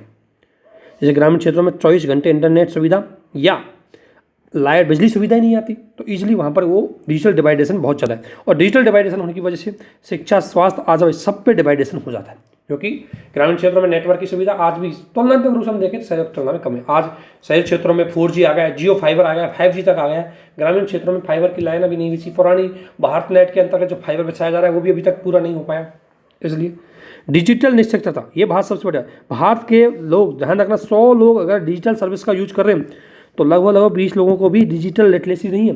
डिजिटल लिटरेसी का मतलब है डिजिटल प्लेटफॉर्म को यूज करने, उनसे अपनी सुरक्षा करने और उनको बेकाम की साइबर सुरक्षा से बचाने की जो नॉलेज है वो डिजिटल लिटरेसी में आती है, वो हमारे पास कमी है। इसके अलावा ज़्यादातर सामग्री है वो इंग्लिश में मिलती है, तो स्थानीय भाषा की कमी है। डिजिटल डेंजर असमानता, यानी कि 33.3 महिलाओं के पास इंटरनेट है और 57.1 पुरुषों के पास इंटरनेट है, यानी कि महिला पुरुषों में भेदभाव है। साइबर सुरक्षा हमारे लिए सबसे बड़ी समस्या है। अभी आप देख सकते हो आपका डेटा बहुत ज़्यादा एयर इंडिया का डेटा चोरी लिया गया, बहुत जगह डेटा आपका चोरी हो जाता है। इससे आपकी प्राइवेसी, राइट टू प्राइवेसी वो भी खत्म हो रही है। इसके बाद भारत में नेट न्यूट्रलिटी नीति का अभाव है। नेट न्यूट्रलिटी नीति का मतलब है कि जितने भी इंटरनेट सुविधा प्रोवाइडर होते हैं उनको एकदम निष्पक्ष होने चाहिए, तटस्थ होने चाहिए। सरकार की हिस्सेदारी उसमें, सरकार उसमें किसी प्रकार का स्टेप नहीं करे। इस प्रकार की एक डिजिटल प्लेटफॉर्म भारत का डेवलप नहीं हो पाया, ये चीज़ भारत में कमी है। और निजी भागीदारी भारत में नहीं हो पा रही, क्योंकि हम रेगुलेटिंग बहुत ज़्यादा है। हमारे यहाँ ट्राई है जो इसमें रेगुलेटिंग करती है, कोई कंपनी कुछ करती है उससे पहले ट्राई में बहुत सारा रेगुलेशन लगा देती है, इसकी वजह से वो कंपनी ज़्यादा एक्टिव नहीं हो पाती। इसलिए सरकार को इसमें आगे बढ़ना चाहिए। हमें डिजिटल लिटरेसी है उसको आगे बढ़ाना चाहिए, समावेशन है उसको आगे बढ़ाना चाहिए। इसके अलावा सरकार को व्यापक कानूनी ढांचा बनाया जाना चाहिए, जहाँ पर ऑनलाइन जो स्पेस है, डिजिटल स्पेस है, साक्षरता है, वहाँ पर आसानी से वो उसकी सुरक्षा कर सके। ये सारी चीज़ें हैं वो हमें अच्छे से करनी चाहिए। ठीक है, तो ये आपका एक टॉपिक ये वाला। इसके बाद एक इम्पॉर्टेंट टॉपिक है आपका एनर्जी पॉवर्टी। ये सबसे महत्वपूर्ण है, एनर्जी पॉवर्टी क्या है और उसके क्या कारण हो सकते हैं। ये बहुत बढ़िया टॉपिक है, इसको हम देखते हैं। एनर्जी पॉवर्टी की बात करते हैं तो एनर्जी पॉवर्टी समझते हैं पहले है क्या। तो एनर्जी पॉवर्टी मतलब क्या है कि ईंधन की निर्धनता के रूप में जानते हैं, यानी कि ऊर्जा तक की पहुंच और ऊर्जा वहन करने की क्षमता। दो शब्दों के अदर कोई व्यक्ति जिसकी ऊर्जा तक पहुंच का अभाव हो और ऊर्जा वहन करने की क्षमता उसकी नहीं हो, इसकी वजह से वह बायोमास जलाता हो या घरेलू उद्योगों पर, घरेलू चीज़ें हैं, जैसे ईंधन है, घरेलू ईंधन है, जंगलों की लकड़ियाँ, इन पर ज़्यादा निर्भर रहता है तो उसे बोलता जाता है एनर्जी पॉवर्टी। दो चीज़ों पे, ऊर्जा तक पहुँच और ऊर्जा वहन करने की क्षमता जिस व्यक्ति में कम होती है, जिस क्षेत्र में जिस लोगों में कम होती है, उन्हें ईंधन पॉवर्टी या ऊर्जा पॉवर्टी के रूप में जाना जाता है। और ये ज़्यादातर कहाँ मिलती है आपको? लैटिन अमेरिका, एशिया, अफ्रीका के देशों में लगभग 3 अरब लोग ऊर्जा निर्धनता की ओर आते हैं, तथा जहाँ पर ऊर्जा की पहुँच और ऊर्जा की वहन, किस तक पहुँच होगी? बिजली तक पहुँच नहीं होगी, तो किस पे ये डिपेंड रहेंगे? ज़्यादातर ये बायोमास पे डिपेंड रहेंगे, ठोस बायोमास पे। इससे क्या होगा? पर्यावरण नुकसान होगा, और दूसरी बात, इनके हेल्थ को भी इशू आएगा। इन चीज़ों की वजह से कहा जाता है कि ये ज़्यादातर कहाँ है, इसलिए ये जो पॉवर्टी है उसकी वजह से ऊर्जा की, और इसका देखो ध्यान रखना, इसका एक सबसे महत्वपूर्ण कारण है कि जो ऊर्जा की बढ़ती कीमत के कारण, जब ऊर्जा की कीमत बढ़ेगी और उसकी वजह से पॉवर्टी और ज़्यादा बढ़ेगी। पेट्रोल डीजल जितना महंगा होगा उतनी ही पॉवर्टी बढ़ती जाती जाएगी। तो ये बेसिकली चीज़ है। अब इसी के बारे में, ये तो ऊर्जा पॉवर्टी क्या होती है, एनर्जी पॉवर्टी क्या होती है, इसके बारे में आप जान गए होंगे। इसके बाद इनका प्रभाव क्या है, सबसे बड़ी बात है, सबसे महत्वपूर्ण प्रभाव है आर्थिक। देखो, अगर आपको पता है कि जिन लोगों के पास ऊर्जा नहीं होती, इलेक्ट्रिसिटी नहीं होती, विद्युत नहीं होती, काफ़ी चीज़ें नहीं होती, तो ऑब्वियसली उनके बच्चे अच्छी शिक्षा नहीं ले पाएंगे। ऑब्वियसली ग्रामीण क्षेत्र के दूर दराज पे, उसके अलावा उनको अलग संसाधनों पे ज़्यादा खर्च करना पड़ेगा, इलेक्ट्रिसिटी नहीं होगी तो। इससे वो गरीबी के दस चक्र में और ज़्यादा फंस जाएंगे। ऐसा माना जाता है कि अफ्रीका में 30% आबादी के पास बिजली नहीं है, अफ्रीका में। दूसरी बात, स्वास्थ्य पे आपको पता है, जब उनके पास बिजली या इलेक्ट्रिसिटी नहीं होगी तो वो क्या करेंगे? वो मुख्य रूप से बायोमास का, डीजल का, पेट्रोल का या लकड़ियों का प्रयोग करेंगे। इससे इंडोर पोल्यूशन बढ़ेगा, इससे उनकी स्वच्छ पानी तक पहुँच कम होगी, और इससे शिशु मृत्यु दर में वृद्धि होगी। तो इस प्रकार स्वास्थ्य पर नकारात्मक प्रभाव पड़ती है, जिसमें WHO ने एक स्पष्ट वाला है कि बायोमास के उपयोग की वजह से, यानी कि जो ये बायोमास है, ईंधन है, इनका यूज करने की वजह से कम आय वाले देशों में प्रति वर्ष लगभग 1.3 मिलियन लोगों की मौत होती है। किसकी वजह से? श्वसन तंत्र की बीमारी की वजह से, हेल्थ डिजीज, इसके अलावा विभिन्न प्रकार के डिजीज, फेफड़ों संबंधित डिजीज, उसकी वजह से। इसके अलावा सर्दियों में मौत, आपको पता है जिनकी श्वसन संबंधी बीमारी होती है, फेफड़ों की बीमारी होती है, ठंड में वो चीज़ें झेल नहीं पाते, जैसे ठंडी बढ़ती है उनका श्वसन तंत्र बहुत खराब हो जाता है और उनकी डेथ तक हो जाती है। इसके अलावा ऑब्वियसली पर्यावरण, जो अफ्रीका, एशिया के देश है उनमें गरीबी ज़्यादा है, ऊर्जा गरीबी, तो इसलिए वो बायोमास का यूज करेंगे तो नेट जीरो टारगेट को आसानी से प्राप्त नहीं कर पाएंगे। ठीक है। इसके राजनीतिक प्रभाव, देखो लंबे समय तक अगर पेट्रोल डीजल के भाव बढ़ते रहे, लोगों तक ऊर्जा नहीं पहुंची, इलेक्ट्रिसिटी नहीं पहुंची, तो बहुत ज़्यादा आंदोलन होने लग जाएंगे। जैसे फ्रांस में येलो वेस्ट आंदोलन का मुख्य रूप है ईंधन की बढ़ती कीमत है। जैसे भारत में अभी पेट्रोल डीजल की कीमत बढ़ रही है, गैस की बढ़ रही है, तो हो सकता है कि भारत में मूवमेंट है वो ले सकता है। तो इस तरीके से इनसे ये कहा जाता है कि अगर एनर्जी पॉवर्टी है तो हेल्थ के, सामाजिक, राजनीतिक सारे प्रभाव होंगे। इसके साथ साथ भारत जैसे जो विकासशील देश है उसमें व्यक्ति अपना खर्चा अनावश्यक चीज़ों में ज़्यादा करेगा, वो हेल्थ पे, इन पे ज़्यादा खर्च कर देगा। इसकी वजह से उसकी क्रय शक्ति क्षमता कमज़ोर हो जाएगी और वो विकास नहीं कर पाएगा। इसलिए ऊर्जा, एनर्जी किसी देश के विकास की एक सबसे बड़ी बाधा हो सकती है। ऊर्जा गरीबी, ऊर्जा पॉवर्टी, एनर्जी पॉवर्टी किसी देश के विकास की बाधा हो सकती है। ठीक है। लेकिन भारत ने इसको दूर करने के लिए क्या प्रयास किए, ध्यान रखना। दो, ऊर्जा की पहुंच और उसकी वहनीयता, इस हेतु भारत ने क्या प्रयास किए गए ताकि पॉवर्टी, गरीबी, जो एनर्जी पॉवर्टी है उसको कम किया जा सके। तो भारत ने चलाई एक सौभाग्य योजना। सौभाग्य योजना के अंतर्गत था कि जहां पर ग्रामीण क्षेत्र और शहरी क्षेत्र जहां पर विद्युत नहीं थी वहां पर विद्युत की पहुंच की जाए, अर्थात ऊर्जा पहुंच, और ऊर्जा पहुंच सुनिश्चित होगी। इसके अलावा इस पर सब्सिडी देंगे तो ऊर्जा की वहनीयता आएगी। इससे भारत ने अपनी गरीबी, एनर्जी गरीबी को कम किया। दूसरा, सोलर स्टडी लैंप वितरण किए ताकि आसानी से सोलर के माध्यम से एक तो ऊर्जा कुशलता यानी कि रिन्यूएबल एनर्जी का यूज करें, और दूसरा आसानी से एनर्जी बचाई जा सके और बच्चों की शिक्षा की व्यवस्था भी की जा सके। इसके अलावा भारत सरकार के द्वारा one world one grid system को, वन सन वर्ल्ड ग्रिड, सोलर एनर्जी को बढ़ावा देने के लिए अफ्रीकन देश, दक्षिण अमेरिकन देश और एशियाई देश के साथ इसकी विशेषता भी, इसकी व्यवस्था की है। किसानों के लिए पीएम कुसुम योजना, पीएम कुसुम योजना के अंतर्गत जिन किसानों की भूमि बंजर है वहां पर सोलर पाइप लगाए जाएंगे। इससे आसानी से न केवल किसानों की आय होगी बल्कि बिजली की सुविधा भी उनके पास हो जाएगी। वो उस बिजली को अपने आसपास के क्षेत्रों में बेच सकते हैं और उससे अपनी इनकम भी कमा सकते हैं। इसके अलावा अंतर्राष्ट्रीय सोलर गठबंधन किया है भारत ने, इंटरनेशनल सोलर अलायंस। इसके माध्यम से सोलर एनर्जी की टेक्नोलॉजी को आसाम से प्राप्त करने और गरीब देशों तक उसको पहुंचाने हेतु ये पहल चलाई गई है, जो फ्रांस और भारत के द्वारा की गई थी। तो इस प्रकार से भारत के द्वारा अगर आपसे पूछा जाए, क्वेश्चन मेंस का बन सकता है, देखो एक क्वेश्चन बन सकता है, एनर्जी पॉवर्टी क्या है,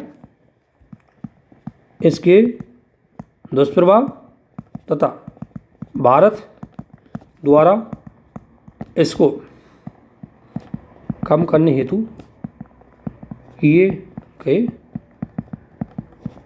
प्रयासों को बताएं। ये क्वेश्चन आपको हो सकता है दोस्तों, इसलिए इन चीज़ों को आपको ध्यान में रखना है। इसके अलावा अब ऊर्जा निर्धनता के भारत ने प्रयास किया, और ऊर्जा निर्धनता अगर मैं बात करूँ, एनर्जी पॉवर्टी के अन्य कारण भी हो सकते हैं। देखो ये कारण तो मैंने बता दिया, एक कारण की कीमतें बढ़ रही है, इसका प्रभाव ये होगा। कारण देखें, आर्थिक कारण, अगर किसी देश के पास इनकम कम रहेगी तो उससे उस देश के पास निवेश की क्षमता कम होगी, तो वो रिन्यूएबल एनर्जी या एनर्जी के डेवलपमेंट में निवेश नहीं कर पाएगा।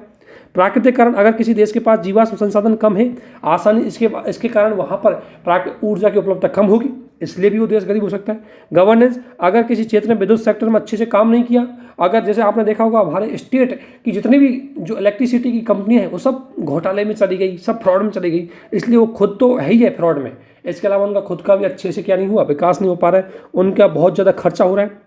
इसके अलावा तकनीकन, अगर हमारे पास अच्छी तकनीकी नहीं है तो हम ज़्यादा ऊर्जा का कंज्यूम करेंगे, ऊर्जा दक्षता हमारी कमज़ोर होगी, तो इस वजह से भी हमारी ऊर्जा एनर्जी पॉवर्टी बढ़ सकती है।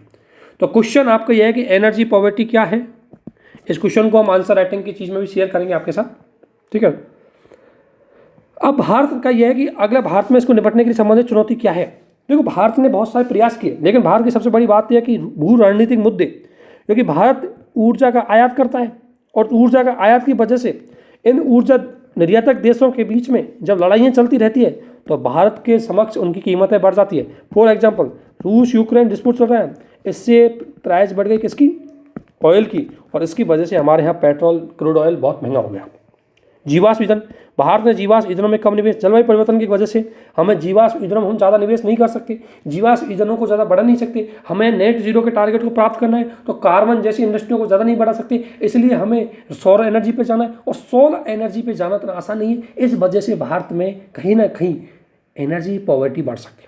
दूसरा, पर्यावरण के नियम फॉलो करेंगे तो हमें जीवाश्म ईंधनों से बचना पड़ेगा, और जीवाश्म ईंधनों का यूज़ नहीं करेंगे तो ऊर्जा नहीं बनेगी। इसके अलावा वितरणात्मक न्याय, यानी कि नियम तो यह कहता है कि जलवायु परिवर्तन जैसे मुद्दे हो रहे हैं, इसमें गरीब देशों को थोड़ी टेक्निकल और इकोनॉमिक सपोर्ट दिया जाए, क्योंकि ज़्यादा नुकसान अमीर देशों ने किया है लेकिन उसको फॉलो नहीं किया जा रहा।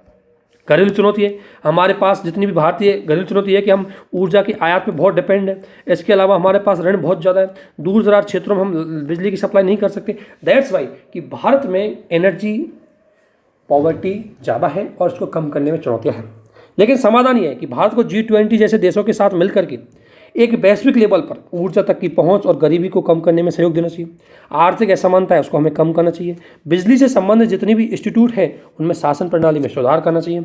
इसके अलावा व्यापक दृष्टिकोण अपनाना चाहिए। ऑफ ग्रिड, मिनी ग्रिड, राष्ट्रीय ग्रिड, ऐसे ग्रिड हम छोटे छोटे लेवल पर डेवलप करें जहाँ तक बिजली की पहुँच सुनिश्चित करें। इसके अलावा स्वच्छ ईंधन पर हमें फोकस करना चाहिए, है ना। ये चीज़ों पर हमें फोकस करना चाहिए, तब जाके हम एनर्जी पॉवर्टी को कम कर सकते हैं। इसके अलावा ये करंट में क्यों था ये मुद्दा देख रहे थे, क्योंकि हाल ही में जर्मनी का G7 का शिखर सम्मेलन हुआ। भारतीय प्रधानमंत्री ने एनर्जी पॉवर्टी का मुद्दा उठाया और बोला कि ग्लोबल साउथ, यानी कि जो दक्षिण के देश है, गरीब देश है, विकसित ग्लोबल साउथ में कौन आता है, विकासशील गरीब कंट्री, विशेषकर एशिया, अफ्रीका और दक्षिण अमेरिका, ये देश है, ये आते हैं ग्लोबल साउथ में। ग्लोबल ये डेवलप्ड कंट्री। तो बोला गया कि डेवलप्ड कंट्रियों को ग्लोबल साउथ के देशों के बीच में जो पॉवर्टी है, एनर्जी पॉवर्टी, उसको दूर करने में सहयोग करना चाहिए। प्रधानमंत्री ने रिक्वेस्ट की, इसलिए ये मुद्दा हाईलाइटेड रहा। तो दोस्तों, एनर्जी पॉवर्टी को लेकर के क्वेश्चन आ सकता है। एनर्जी पॉवर्टी क्या है, इसके क्या कारण है, इसके क्या दुष्प्रभाव है, भारत ने दुष्प्रभाव को करने के लिए क्या क्या समाधान किए और उनकी क्या चुनौतियाँ, ठीक है। तो ये आपका एक क्वेश्चन मेंस के पॉइंट ऑफ व्यू से बन सकता है। इसके अलावा डिस्ट्रिक्ट मिनरल फाउंडेशन, ये प्री का क्वेश्चन होगा। तो केंद्र सरकार ने डिस्ट्रिक्ट मिनरल फंड DMF के उपयोग के मापदंडों को कठोर करने के निर्देश जारी किए, यानी थोड़ा इनको स्ट्रिक्ट बनाया गया ताकि इसका मिसयूज ज़्यादा ना हो। तो क्या क्या DMF के वो किए गए, लेकिन डीएमएफ को क्या क्या चीज़ें की गई सबसे पहले वो देख रहे थे। सबसे पहले डीएमएफ के बारे में जान लेते, तब इसके क्या क्या चेंज किए वो देखेंगे। तो डीएमएफ क्या है? District mineral foundation. देखो इसको मिनरल जो एमएमडीआर एक्ट आया था 2015 का, खनिज संसाधन से जुड़ा हुआ एक्ट, इसमें सभी राज्यों में प्रत्येक जिले में एक डिस्ट्रिक्ट मिनरल, जहाँ पर माइनिंग की जा रही है वहाँ डिस्ट्रिक्ट मिनरल एक फाउंडेशन के गठन की बात हो रही है। खनन वाले हर जिले में इसका गठन किया जाएगा। 2015 से पहले पट्टों का रॉयल्टी 30% का भुगतान करेगी। 2015 के बाद नीलामी के जरिए पट्टों पर 10% भुगतान करना पड़ता था। यानी कि देखो ये चीज़ क्या है कि ये फाउंडेशन क्या करता है, अगर किसी जिले में मान लें किसी कोई डिस्ट्रिक्ट है, उस डिस्ट्रिक्ट में कोयला की माइनिंग हो रही है, अब्रक की माइनिंग हो रही है, किसी वजह से माइनिंग हो रही है, जो माइनिंग करते हैं वहाँ से लोकल एरिया के लोग हैं उन पर दुष्प्रभाव पहुँचता है, उन पर नकारात्मक, वहाँ पे पर्यावरण पर नकारात्मक प्रभाव पड़ता है। इसलिए उसकी क्षतिपूर्ति है तो रॉयल्टी मिलती है, और रॉयल्टी के माध्यम से जो पैसा आता है उससे उन क्षेत्रों के, उन लोगों के विकास, पर्यावरण विकास में हमें निवेश करना होता है। इसलिए प्रत्येक जिले जहाँ पर खनन की चीज़ें होती है, जहाँ पर माइनिंग होती है, वहाँ पर ये रॉयल्टी को अच्छे से यूज करने के लिए हमने डिस्ट्रिक्ट मिनरल फाउंडेशन का गठन किया। इसमें यह था कि जो कंपनियां, खनन कंपनियां जिनको पट्टे 2015 से पहले मिले थे उनको 30% रॉयल्टी देनी पड़ी थी, और 2015 के बाद मिलेंगे उनको 10% रॉयल्टी देनी पड़ेगी। अर्थात 2015 के बाद इन्होंने रॉयल्टी कमज़ोर कर दी, इन्होंने जो खनन है उसको ज़्यादा सुविधाएं दे दी। तो एक चीज़ ये ध्यान रखना, इसलिए ये चीज़ आपको पता है। और इसके अलावा यह है कि जो धनराशि उपस्थित होगी उस धनराशि का यहाँ के लोगों के पास कल्याण के लिए खर्च किया जाएगा, जिसके लिए अलग से एक ट्रस्ट है। यह एक विशेष फंड होता है जो किसी विशेष योजना से जुड़ा हुआ नहीं, बल्कि, और दूसरी बात, ये जो फंड होगा डिस्ट्रिक्ट मिनरल जो फाउंडेशन का जो फंड है, ना तो ये लैप्स होता है, ये कंटिन्यू बना रहेगा। इसको किसी भी उद्देश्य के लिए, अपने विकास के लिए, वहाँ के लोकल एरिया के लोगों के डेवलपमेंट के लिए खर्च कर सकते हैं। डीएमएफ डिस्ट्रिक्ट जो मिनरल फाउंडेशन है, इसके बारे में हमने जान लिया कि क्या है। ये बेसिक सी क्वेश्चन बन सकता है आपका परीक्षा। अब इसमें यह है कि हाल ही में जो चेंजेस किए गए हैं उसमें क्या चेंजेस है। तो ये कहा गया कि डीएमएफ के पंचवर्षीय प्रोस्पेक्टिव प्लान तैयारी करनी होगी। सबसे पहले यह है कि डीएमएफ में क्या है, बहुत ज़्यादा करप्शन था, इसका पैसा लोगों तक खर्च नहीं किया जाता था। इसलिए इसमें बोला गया कि सबसे पहले एक प्लान होना चाहिए कि हमें कहाँ कहाँ खर्च करना है।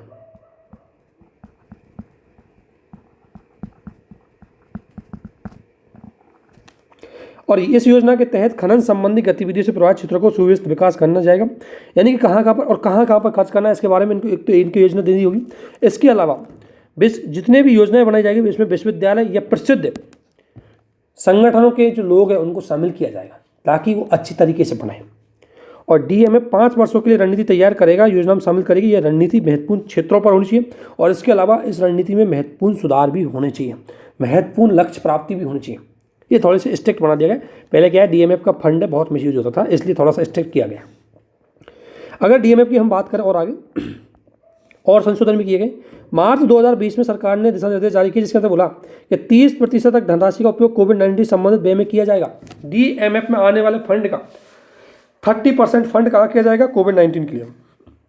2021 में बोला कि जो फंड है इसमें क्या कर सकता है कि केंद्र सरकार फंड की संरचना उपयोग संबंधी निर्देश दे सकती है, जबकि राज्य सरकार है डीएमएफ के गठन का कार्य का निर्देशन करेगी। यानी कि डीएमएफ के गठन का कार्यक्रम कौन करेगी, राज्य सरकार है। इसमें पैसा कैसे खर्च करना है ये डिसाइड करेगी सेंट्रल गवर्नमेंट। ये ध्यान रखना, ये पॉइंट इंपॉर्टेंट है। इसके अलावा सरकार ने बोला कि राज्य सरकार या किसी राज्य स्तरीय एजेंसी द्वारा डीएमएफ फंड में से किसी भी खर्च को स्वीकृति या डीएमएफ फाउंडेशन का जो फंड है, इस फंड का प्रयोग केंद्र सरकार की बिना सहमति से नहीं किया जाएगा। ऐसा नहीं है राज्य सरकार परमिशन दे देगी, केंद्र सरकार का ही इसमें सब कुछ रहेगा। इसलिए फंड पे कंट्रोल किसका है, केंद्र सरकार का। और इस डीएमएफ फाउंडेशन, देखो दो है, ये तो फाउंडेशन और एक है डीएमएफ फंड। फंड पे कंट्रोल सेंट्रल गवर्नमेंट का है, फाउंडेशन का स्ट्रक्चर है स्टेट गवर्नमेंट करती है। ध्यान रखना दो चीज़। और डीएमएफ ये फाउंडेशन की बात है। वर्तमान में भारत में लगभग 23 राज्यों में है, 600 से अधिक खनन क्षेत्र वहाँ पर स्थापित है। और 2015 से 2022 के बीच में इसने 60 करोड़ रुपये इकट्ठे किए डीएमएफ फंड के अंतर्गत, जिसमें 39% कोयला से रेगुलेटरी प्राप्त की और बाकी क्षेत्र चीज़ों से 11%। यानी इन्होंने जो रॉयल्टी प्राप्त की उसमें 39% कहाँ से था, इनको कोयले से, 50% लिग्नाइट से और 11% गौन खनिज है, छोटी छोटी खनिज है, उनसे प्राप्त किया। तो ये प्री का फैक्ट बन सकता है आपको। इसके अलावा ये एमएमडीआर एक्ट क्या है, 2015 में ये एक्ट संशोधन किया गया। 1957 में एक्ट था, उसमें संशोधन किया, जिसमें भारत में खनन क्षेत्र है उनको विनियमित किया गया, और खनन के पट्टे हैं उनको किस आधार पर देना है उसके बारे में बोला गया। इसके अंतर्गत एक डिस्ट्रिक्ट खनिज प्राधिकरण बनाया गया जो राज्य के सरकार के द्वारा कंट्रोल होगा। एक राष्ट्रीय खनिज अन्वेषण ट्रस्ट बनाया गया जो केंद्र सरकार के द्वारा गठित होगा। और इसके अलावा इसमें जो लाइसेंसिंग प्रोसेस है उसको थोड़ा सा ईजी किया गया था। तो ये एक्ट था इसके माध्यम से। तो ये बेसिकली प्री के क्वेश्चन बनेंगे दोस्तों, एक एक चीज़ को आपको अच्छे से देखना है। इसलिए SDMF फाउंडेशन, दो चीज़ में फिर बोल रहा हूँ, कन्फ्यूजन मत होना। एक है DMF डिस्ट्रिक्ट मिनरल फाउंडेशन, एक है DMF फंड। फंड यानी पैसा और फाउंडेशन यानी संस्था।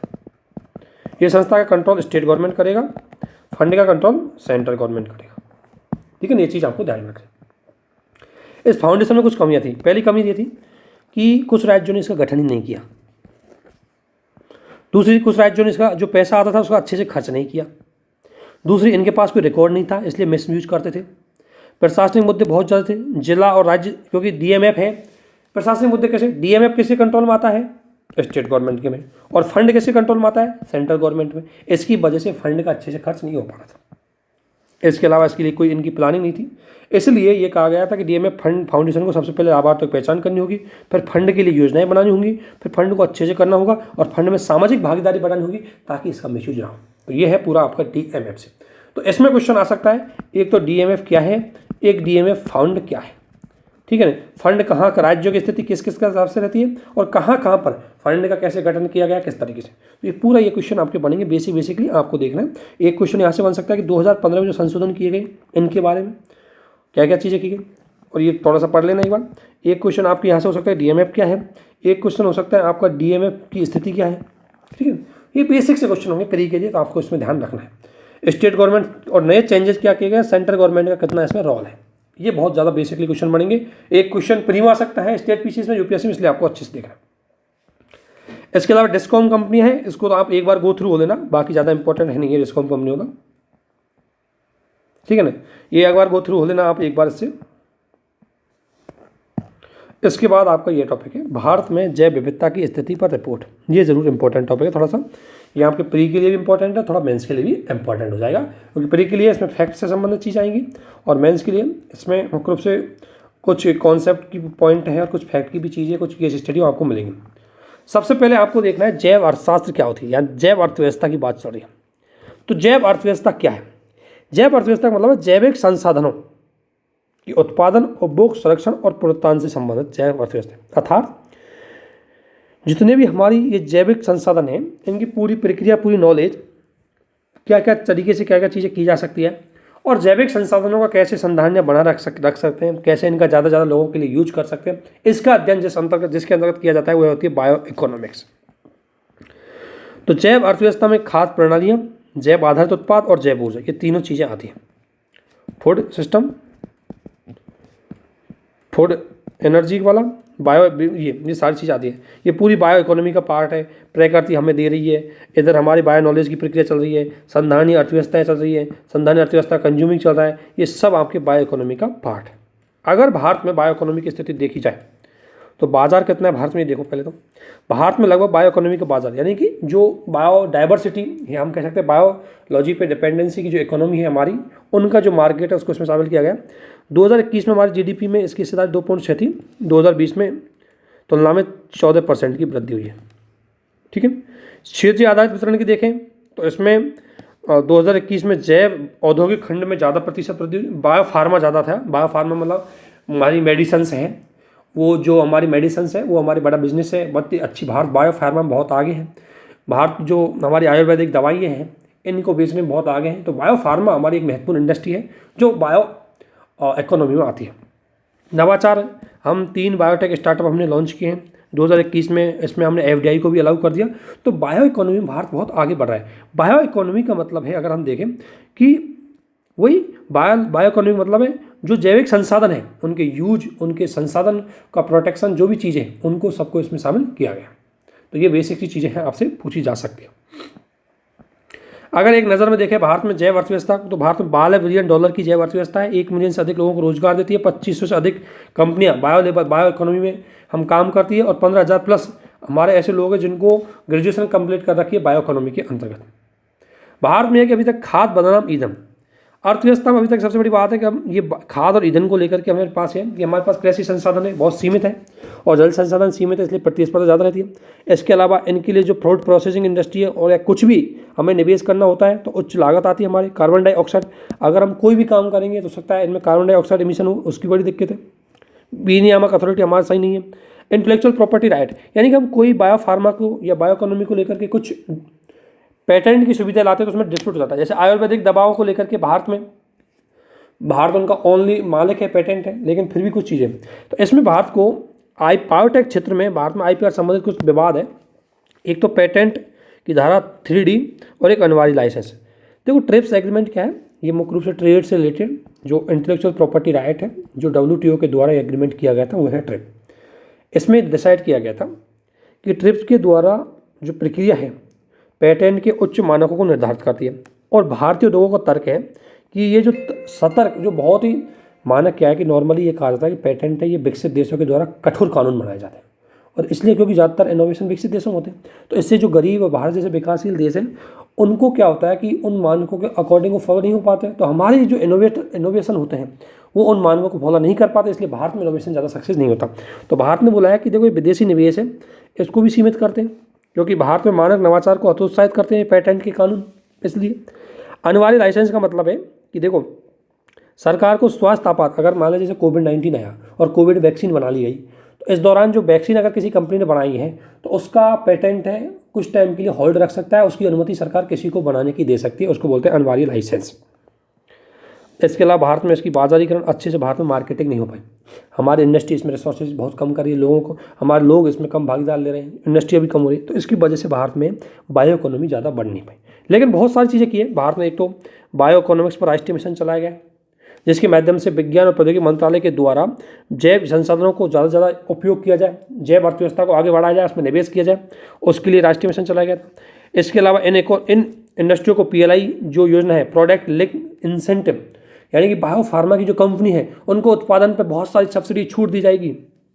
इसके अलावा राष्ट्रीय जैव प्रौद्योगिकी विकास रणनीति और पूर्वोत्तर क्षेत्रों में इसको बढ़ावा देने के लिए सरकार की पहल की गई है, ताकि पूर्वोत्तर क्षेत्रों में, चूँकि आपको पता है हमारे नॉर्थ ईस्ट के क्षेत्र हैं, वहाँ पर बायो इकोनॉमी के ज़्यादा है, संसाधन बहुत ज़्यादा है, जैविक संसाधन बहुत ज़्यादा है, जैविक जड़ी बूटी पेड़ पौधे जीव जंतुओं की तरह तरह की जो प्रजातिज है वहाँ पर पाई जाती है, वो आसानी से हमारी बायो इकोनॉमी को आगे बढ़ा सकती है। इसलिए सबसे पहला काम है R&D को बढ़ावा देना, रिसर्च अनुसंधान को बढ़ावा देना। सेकंड, सारी पॉलिसी उनमें समन्वय होना चाहिए। थर्ड, इसमें इनोवेशन पॉलिसी को बढ़ाया जाना चाहिए। फोर्थ, एक हमें मार्केटिंग पर्पज अच्छे करने चाहिए। फिफ्थ, मानव पूंजी में निवेश करना चाहिए। इस आधार पर अगर हम काम करेंगे, जैसे लोगों को ग्रेजुएशन ज़्यादा से ज़्यादा कराई जाए, यूनिवर्सिटीज़ में इनोवेट करो, यूनिवर्सिटीज में फंड उपलब्ध करवाओ, यूनिवर्सिटी की फाइनेंशियल सब चीज़ें उपलब्ध करवाओ। जब आपको पता है बायो फार्मा वाली यूनिवर्सिटीज़ को जब आप आगे बढ़ाओगे तब जाके आपकी बायो इकोनॉमी आगे बढ़ेगी, उसकी इसमें बात की गई है। तो ये बेसिक सा आपका था, ये आपको ध्यान में रखना, थोड़ा सा क्वेश्चन यहाँ से आ सकता है, ठीक है। क्योंकि इसका करंट में क्यों था, क्योंकि जैव प्रौद्योगिकी उद्योग अनुसंधान सहायता परिषद ने भारतीय जैव अर्थव्यवस्था की रिपोर्ट जारी किया था। एक क्वेश्चन प्री का यहाँ बन सकता है कि रिपोर्ट किसने जारी की, और इस रिपोर्ट में यह है कि उत्तरी पूर्वी क्षेत्र के लिए बायोटेक इंटीग्रेशन ग्रांट कॉल को लॉन्च किया गया, अर्थात पूर्वोत्तर भारत में 25 स्टार्टअप है उनको 50 लाख रुपये तक की वित्तीय सहायता दी जाएगी, क्योंकि नॉर्थ ईस्ट में बायोटेक के लिए हमारे पास बहुत ज़्यादा स्कोप होता है नॉर्थ ईस्ट में, क्योंकि आपको पता है नॉर्थ ईस्ट में हिल एरिया है, नॉर्थ ईस्ट में जैव संसाधन बहुत ज़्यादा है, इसलिए, और वहाँ पर ऐसी ऐसी जड़ी बूटियाँ पाई जाती है जो हमारी बायो फार्मा को बहुत आगे बढ़ा सकते हैं। अब ब्राक क्या है, ब्राक एक गैर लाभकारी उद्यम है जो कंपनी अधिनियम के अंतर्गत रजिस्टर्ड है और जैव प्रौद्योगिकी DBT मिनिस्ट्री के अंतर्गत DBT विभाग के अंतर्गत आता है, जिसका उद्देश्य है कि भारत में बायोटेक्नोलॉजी से जुड़ी हुई चीज़ों का रिसर्च अनुसंधान करके उनके क्षेत्र में विकास करना था। तो भारत में जो जड़ी बूटी जुड़ी हुई है, भारत में ये चीज़ें जुड़ी हुई है इनको, तो भारत ने बायो इकोनॉमी को बढ़ावा देने के लिए क्या क्या पहल की है, बायो इकोनॉमी भारत में क्या क्या है, इन चीज़ों को आपको जरूर ध्यान रखना है। इसके बाद अगर हम आगे बढ़े इसी में, तो एक है प्रधानमंत्री सूक्ष्म खाद्य प्रसंस्करण उद्योग औपचारिकरण योजना। तो इसको देखना है कि योजना क्या है, PMFME, यानी कि इस योजना की बात करें तो इस योजना के बारे में जानना है हमें। प्रधानमंत्री सूक्ष्म खाद्य प्रसंस्करण उद्यम औपचारिकरण योजना, ये प्री का क्वेश्चन आपका बन सकता है और ये मेंस के क्वेश्चन में भी आपकी थोड़ी हेल्प कर सकता है। SCS पर विशेषकर खाद्य प्रसंस्करण उद्योग, ध्यान रखना, खाद्य प्रसंस्करण उद्योग, इसके बारे में बेसिकली हमने इकोनॉमी का जो आपको पीरियड पढ़ाई गई है महा सीरीज के अंतर्गत, उसमें इसमें कवर करवा दिया था, तो हमें ज़्यादा इससे गो थ्रू हम नहीं होंगे, बेसिकली चीज़ों पे जाना है हमें, ठीक है ना। तो कोशिश करेंगे, इकोनॉमी का पार्ट बड़ा बहुत है लेकिन करते हैं हम कोशिश कि और थोड़ी चीज़ और ख़त्म कर दी जाए।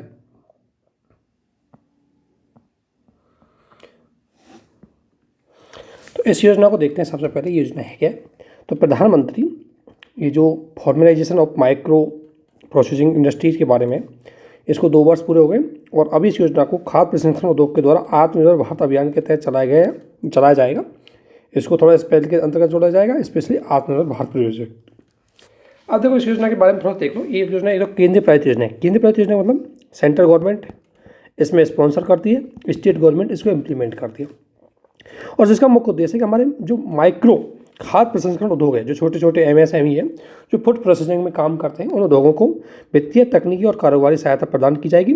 इसके लिए उनको तकनीकी ज्ञान के लिए उद्यमता तकनीकी ज्ञान प्रशिक्षण दिया जाएगा, उनको ऋण सुविधाएं प्रोवाइड की जाएगी। और जो किसान संगठन है, स्वयं सहायता संगठन है, सरकारी समिति है, अन्य सरकारी समिति है, इनमें जो लाभार्थी होंगे ये होंगे, डायरेक्टली कोई इंडिविजुअल इसमें लाभार्थी नहीं होगा। POs होंगे, सेल्फ हेल्प ग्रुप होंगी, कोऑपरेटिव सोसाइटीज़ है वो होंगी। और मुख्य उद्देश्य है कि सेवाओं का सारा लाभ उठाया जाए और इसमें औपचारिक व्यवस्था, यानी कि जो MSME है, छोटी छोटी माइक्रो फूड प्रोसेसिंग इंडस्ट्री है, वो नॉर्मली हम कहेंगे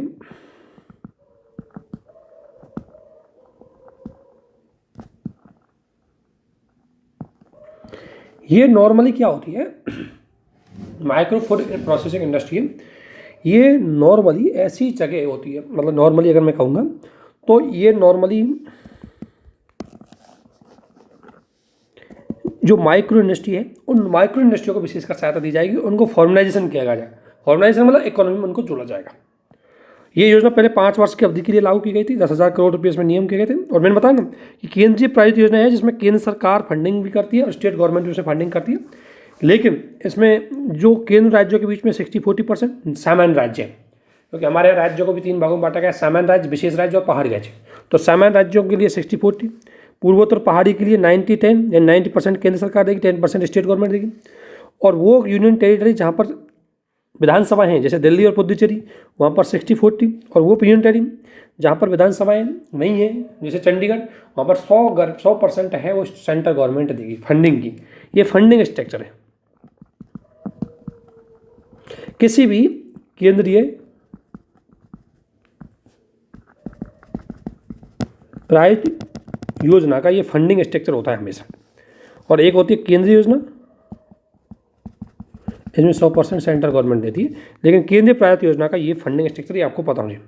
योजना की विशेषता क्या है? देखो, इसमें लगभग 2 लाख करोड़ रुपये तक की क्रेडिट लिंक सब्सिडी दी जाएगी। क्रेडिट लिंक मतलब जो ऋण सुविधाएं होगी उन पे सब्सिडी दी जाएगी, चाहे वो इंटरेस्ट को लेकर के हो या किसी प्रकार का। और ये DBT के माध्यम से मिलेगी डायरेक्टली। जैसे किसी का ऋण आ जाएगा मार्केट, उसका किसी MSME को ऋण मिल जाएगा, किसी माइक्रो इंडस्ट्री को ऋण मिल जाएगा, उस ऋण पे फिर सरकार उसकी DBT सब्सिडी के रूप में उसके अकाउंट में ट्रांसफर कर देगी। इसके अलावा खास प्रसंस्करण इकाई, अपनी जो खास प्रसंस्करण इकाई है वो अगर अपनी कंपनी को अपग्रेड करना चाहती है तो उसका 35% जो उसका प्रोजेक्ट पर रुपये लगेंगे वो भी क्रेडिट लिंक के अंतर्गत उसको लाभ मिल सकते हैं, अधिकतम 10 लाख रुपये तक। अगर कोई छोटी कंपनी बड़ी कंपनी होना चाहेगी और उसको पैसे चाहिए, तो अगर मान लो उसका मैक्सिमम 10 लाख रुपये तक की सहायता है वो सेंट्रल गवर्नमेंट इसमें कर देगी। इसके अलावा छोटे उपकरणों के लिए जो भी है उसमें 40,000 रुपये तक की seed capital, specially self help group है उनको छोटी छोटी कैपिटल के लिए 40,000 रुपये दे सकते हैं। FPO के लिए 35% तक का क्रेडिट लिंक मिल जाता है, जो FPOs हैं उनके लिए। इसके अलावा यूनियन बैंक इस योजना का नोडल बैंक होगा, ये भी आपको ध्यान में रखना है। और औपचारिक क्षेत्र में इसका मुख्य उद्देश्य है कि जितनी भी अनौपचारिक क्षेत्र की कंपनियां, अनौपचारिक क्षेत्र की वो कंपनियां जिनका डायरेक्टली रिकॉर्ड नहीं होता, जो रजिस्टर्ड नहीं होती, उन सारी कंपनियों को अनौपचारिक क्षेत्र की कंपनियां माना जाता है। तो उन कंपनियों को ज़्यादा से ज़्यादा इसमें शामिल करने के उद्देश्य से इसका ऐसा किया गया। ठीक है, तो ये बेसिकली इस योजना का लाभ है। और इस योजना से लाभ अगर हम देखें इसका फायदा, इसमें सरकार लगभग 35,000 करोड़ रुपये का निवेश करेगी। इसमें SSG के में लगभग 1 लाख से अधिक सदस्यों को सीड कैपिटल ये दिया गया है, इतना ही अचीवमेंट है इसकी। दूसरा 9 लाख से अधिक लोगों को रोजगार और लगभग 8 लाख इकाइयों को औपचारिकरण हेतु, या 8 लाख इनफॉर्मल सेक्टर की जो इकाइयाँ हैं उनको ट्रेनिंग की सुविधा, बहुत सारी सुविधा इसके अंतर्गत, उनको ट्रेनिंग, उसको फंडिंग, बहुत सारी सुविधा इसके अंतर्गत दी जा रही है। अब ये खाद्य प्रसंस्करण उद्योग के बारे में बता दिया। खाद्य प्रसंस्करण का मतलब है कि जो कृषि उत्पाद है उनको मैन्युफैक्चरिंग करके उनकी गुणवत्ता, उनकी समय अवधि को बढ़ा देने की जो प्रोसेस है उसको बोलते हैं खाद्य प्रसंस्करण उद्योग। ये विनिर्माण की, इसमें क्या क्या होता है, एक तो विनिर्माण होता है और मूल्यवर्धन होता है। विनिर्माण के तहत उसके गुणों की क्षमता बढ़ाई जाती है और मूल्यवर्धन के अंतर्गत उसकी लाइफ स्टाइल और उसको संरक्षित रखने की चीज़ और उसको सीधा उपयोग करने लायक बनाया जाता है। खाद्य प्रसंस्करण उद्योग, खाद्य प्रसंस्करण उद्योग में दो चीज़ होती है, एक तो किसी चीज़ का विनिर्माण और दूसरा उसका मूल वैल्यू एडिशन। जैसे अगर कोई चीज़ मान लें, अगर हम कोई हमारा वैसे मान लो अचार बनाया हमने, अब अचार को लॉन्ग टाइम तक अगर सस्टेन करना है तो उसको कुछ ऐसी चीज़ें उसमें प्रोसेस कर जाएगी, कुछ केमिकल है ऐसी चीज़ें मिलाई जाएगी ताकि वो लॉन्ग टाइम तक रह सके। ब्रेड बना रहे हैं तो ब्रेड को भी लॉन्ग टाइम रखने के लिए उसमें कुछ चीज़ें मिलाई जाती है, तो उसकी समावधि बढ़ाई जाती है, वो है आपकी प्रसंस्करण। अगर भारत का, ये मैंने बता रखा है, भारत की अगर बात करें, भारत दुनिया का सबसे बड़े खाद्य प्रसंस्करण में से एक है। 2025-26 तक भारत में लगभग $535 बिलियन का ये पहुंच जाएगा। इसकी जो वृद्धि दर है वो लगभग 11.18% हो रही है। और अगर देखें भारत में, तो विश्व में मसाला उत्पादन भारत और निर्यात में पहला स्थान है, दूध जूट में प्रथम है, फलों और सब्जियों में द्वितीय है, अनाज में तीसरा स्थान है। अर्थात भारत में खाद्य प्रसंस्करण उद्योग की संभावनाएं बहुत ज़्यादा है। भारत में FDI बहुत ज़्यादा इसमें आया है, ये भी आपको ध्यान रखना है। इससे फ़ायदा क्या होगा, ये आप सभी जानते हैं, किसानों को डायरेक्टली किसानों के उत्पाद है उनका मैन्युफैक्चरिंग किया जाएगा तो किसानों की आय बढ़ेंगी। इससे हमारी जो कृषि उत्पाद है जिनको अच्छे से हम मैन्युफैक्चरिंग नहीं कर पाते या उनको स्टोर नहीं कर पाते, उनको टाइमिंग अवधि नहीं बढ़ा सकते, इससे वो खराब हो जाते, वो कम होगा। और घरेलू और बाहरी स्रोतों के माध्यम से लोगों को रोजगार मिलेगा। खाद्य मंत्रालय के लक्ष्य है कि हम इस क्षेत्र में बहुत ज़्यादा आगे बढ़ें, प्रौद्योगिकी को ज़्यादा बढ़ाएं, ताकि मेक इन इंडिया तहत के अंतर्गत ज़्यादा से ज़्यादा मैन्युफैक्चरिंग करें और भारत को फूड प्रोसेसिंग इंडस्ट्री का हब बनाया जाए। ठीक है ना। इसलिए सरकार के द्वारा एक राष्ट्रीय खाद्य प्रसंस्करण नीति लाई गई थी, हालांकि लागू नहीं हुई। ठीक है ना। इसमें कई चीज़ों पे हम फोकस कर रहे हैं। क्लस्टर यानी सामूहिक छोटी सामूहिक इंडस्ट्रियों को लगा करके हम, या किसी क्षेत्र स्पेशल को स्पेशली उस क्षेत्र में, उस क्षेत्र का खाद्य प्रसंस्करण उद्योग करने के लिए उस क्षेत्र को विकसित किया जाएगा। इसके अलावा थोड़ा कंपटीशन का माहौल, टेक्नोलॉजी, इसके अलावा खाद्य प्रसंस्करण क्षेत्र, असंगठित खाद्य प्रसंस्करण क्षेत्र की इकाई है। ये बेसिकली चीज़ें हैं, ये आपसे एक बार गो थ्रू हो लेना क्या क्या सरकार के द्वारा किया जा रहा है। ठीक है ना। इसके अलावा ये तो आपको योजना मैंने बताई थी पूरी, उसी का शॉर्ट रूप है।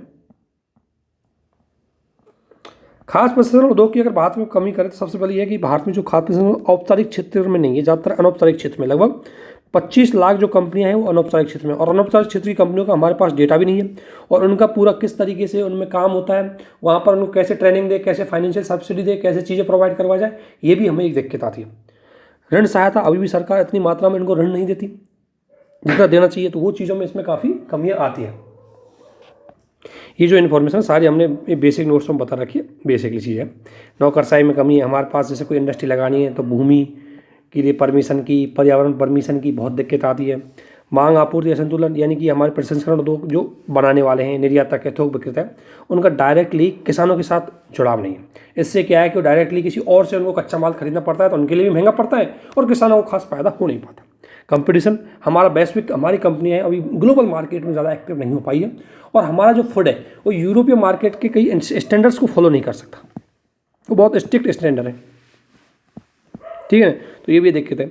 इसके लिए हमें अवसंरचना का विकास करना होगा, यानी आपूर्ति खाद्य अवसंरचना का निर्माण को प्रोत्साहन करेंगे ताकि ज़्यादा से ज़्यादा हमारे प्रसंस्करण करता है वो यहाँ पर आए। इसके लिए खाद्य सुरक्षा में अवसंरचना का निर्माण करना होगा, वित्तीय सब्सिडी वगैरह हमें देनी पड़ेगी। ये बेसिक सी चीज़ें जो आपको पता होनी चाहिए। खाद्य प्रसंस्करण उद्योग, तो खाद्य प्रसंस्करण उद्योग का क्वेश्चन आपके मेंस में बन सकता है और प्रीम बन सकता है। इस टॉपिक को देखो, बेसिक हमने पहले पढ़ा दिया था आपको हमारे इकोनॉमिक टॉपिक में, यहाँ से कुछ और इन्फॉर्मेशन ऐड करके आप वहाँ पर जोड़ सकते हैं, बस इतना इसको यूज करना है।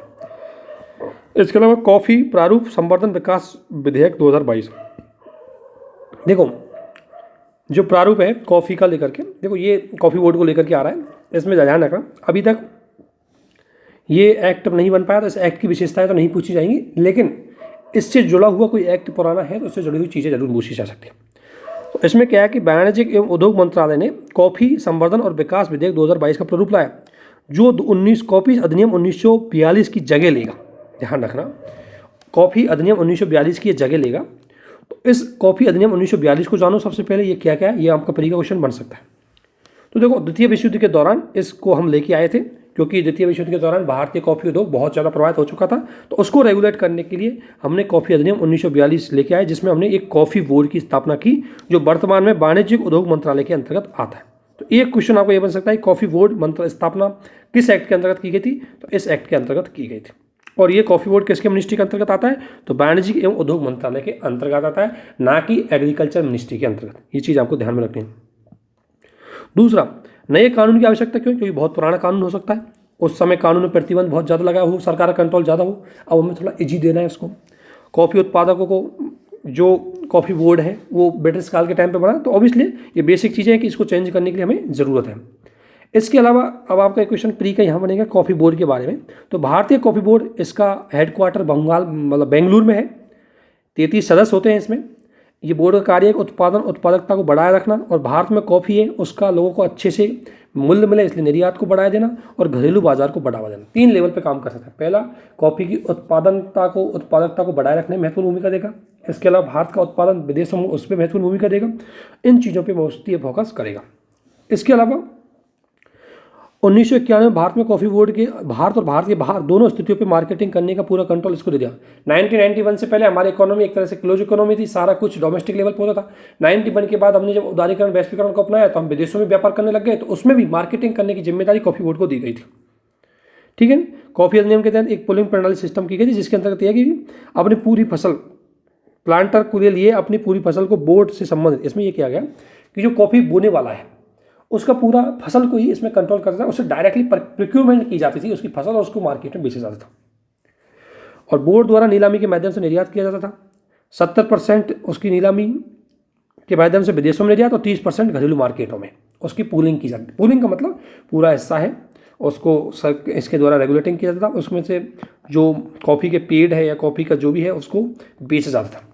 बाद में इसको संशोधन करके कॉफ़ी बोर्ड के अधिकार है इनको कम कर दिया गया और लोगों के ऊपर डिपेंड कर दिया। पहले क्या है कि कॉफ़ी बोर्ड के कंट्रोल में ज़्यादा रहते थे कॉफ़ी के जो भी खेत है कॉफ़ी फार्म में। बाद में सरकार ने बोला नहीं, इनको जो भी खेत उत्पादक लोग हैं, जो भी उनके मालिक हैं, जो प्लांटर हैं, जो प्लांट लगाते हैं कॉफ़ी का, उन्हीं के पास पावर रहेगी, वो अपने हिसाब से चीज़ों को बेचेंगे, खरीदेंगे उनके हिसाब से। ठीक है। तो ये 1996 में सिस्टम को समाप्त कर दिया, कौन सा, पुलिंग सिस्टम को, और कॉफ़ी बोर्ड को केवल सलाहकारी भूमिका के रूप में ही बना दिया, ज़्यादा कंट्रोलिंग अथॉरिटी के रूप में इसको हटा दिया। क्योंकि आपको पता है कि देखो कि कॉफ़ी बोर्ड बहुत पुराना था, इसमें सरकार की हस्तक्षेप बहुत ज़्यादा था, सरकार इसमें बहुत ज़्यादा रेगुलेटिंग करती थी और हमें रेगुलेटिंग को आसान बनाना था, इसलिए कॉफ़ी बोर्ड में हमें संशोधन करने की जरूरत पड़ी थी। इसके अलावा भारत में कॉफ़ी को लेकर क्वेश्चन आ सकता है कि इसका उत्पादन कहाँ कहाँ पे होता है, ठीक है ना, और ये क्या क्या इसकी बेसिक ज़रूरत है। तो थोड़ा सा कॉफ़ी के बारे में क्वेश्चन आपसे पूछा जा सकता है, क्योंकि एक क्वेश्चन स्टेट पीसीएस यूपीएससी में जरूर आएगा फसल से जुड़ा हुआ, और चूंकि कॉफ़ी बोर्ड की बात चल रही है तो हो सकता है कॉफ़ी का क्वेश्चन आपके पास जरूर आ जाए। तो देखो भारत में कॉफ़ी की अगर मैं बात करूँ तो कॉफ़ी 1600 ईस्वी में भारत में उत्पादन हुआ। एक पवित्र संत बाबू बुदान ने यमन की कॉफ़ी बीन्स ला करके कर्नाटक में चंद्रगिरी पहाड़ियों पर उठाई थी, और 18वीं शताब्दी में अंग्रेजों ने इसको कॉमर्शियल बनाया था। भारत का कॉफ़ी भारत का नहीं है, कॉफ़ी बाहर से लाया गया था। भारत में 2 प्रकार की कॉफ़ी होती है, अरेबिका और रोबस्टिका। अरेबिका मार्केटिंग के लिए बहुत अच्छी है और रोबस्टिका प्रोडक्शन के लिए बहुत अच्छी है। रोबस्टिका 72% रोबस्टा का उत्पादन होता है। भारत में 20 लाख से अधिक लोगों को रोजगार कॉफ़ी के क्षेत्र में मिला हुआ है, और भारत दुनिया का एकमात्र ऐसा देश है जहाँ पूरी कॉफ़ी की पूरी खेती छाया में की जाती है, हाथ से चुनकर उसमें धूप में सुखाया जाता है। ध्यान रखना, कॉफ़ी को छाया की जरूरत पड़ती है और भारत में पूरी खेती छाया में की जाती है, इसलिए छायादार वृक्ष लगाए जाते हैं, जिससे कि एक तो मृदा अपरदन होने से रुक जाए और पोषक तत्व भी उनको मिल जाए। अब बेसिकली कॉफ़ी के बारे में ध्यान रखना, अरेबिका और रोबस्टिका की जो मिट्टी है, इनकी जो फीचर्स है, इनके उत्पादन के लिए जो परिस्थितियाँ हैं वो भी अलग अलग होती है। जैसे अरेबिका कॉफ़ी गहरी उपजाऊ जैविक पदार्थों और अच्छी तरह की सूखी थोड़ी अम्लीय मृदा में होती है, इसके लिए भी यही चाहिए। रोबस्टिका के लिए मृदा ढलान, हल्का ढलान चाहिए, इसके लिए भी थोड़ा ढलान है वो ज़्यादा चाहिए। किसके लिए, रोबस्टिका के लिए। ऊंचाई अरेबिका 1000 से 1500 मीटर के बीच में होती है, और रोबस्टिका 15 से 1000 मीटर की ऊंचाई पे होती है। तापमान 15 डिग्री सेल्सियस 25 डिग्री तक हो सकता है, इसमें 20 डिग्री से 30 डिग्री, ये थोड़ा ध्यान रखना। रोबस्टिका को तापमान की थोड़ी ज़्यादा ज़रूरत पड़ती है। सापेक्ष आर्द्रता इसमें 70 से 80% है, इसमें थोड़ी ज़्यादा ज़रूरत पड़ती है। और बरसात, रोबस्टिका में बरसात की ज़रूरत कम पड़ती है, अरेबिका में बरसात की ज़रूरत ज़्यादा पड़ती है। भारत में कॉफ़ी का उत्पादन देखें तो भारत में सबसे ज़्यादा उत्पादन कर्नाटक में होता है, उसके बाद केरल में, उसके बाद तमिलनाडु। ये सीक्वेंस ध्यान रखना, कर्नाटक, केरल, तमिलनाडु, सीक्वेंस ध्यान रखना। ये क्वेश्चन पूछा जाता है यूपीएससी में। 2022-23 में भारत में एक वर्ष पहले की तुलना में 15% उत्पादन, ध्यान रखना, 22-23 में कॉफ़ी का उत्पादन बढ़ा है। लगभग 3.93 लाख टन भारत में कॉफ़ी का उत्पादन हुआ है। कॉफ़ी निर्यात में कोविड के कारण थोड़ी गिरावट आई, लेकिन भारत में पहली बार, ध्यान रखना, काफ़ी वृद्धि। 2020 में भारत में कॉफ़ी में बहुत गिरावट आई क्योंकि कोविड-19 के दौरान निर्यात नहीं हुआ, लेकिन जैसे ही मार्केट खुला, को लॉकडाउन खुला, ज़बरदस्त तरीके से हमने निर्यात किया, लगभग 42% की वृद्धि हुई, और कॉफ़ी निर्यात भारत का $1 बिलियन से क्रॉस कर चुका है।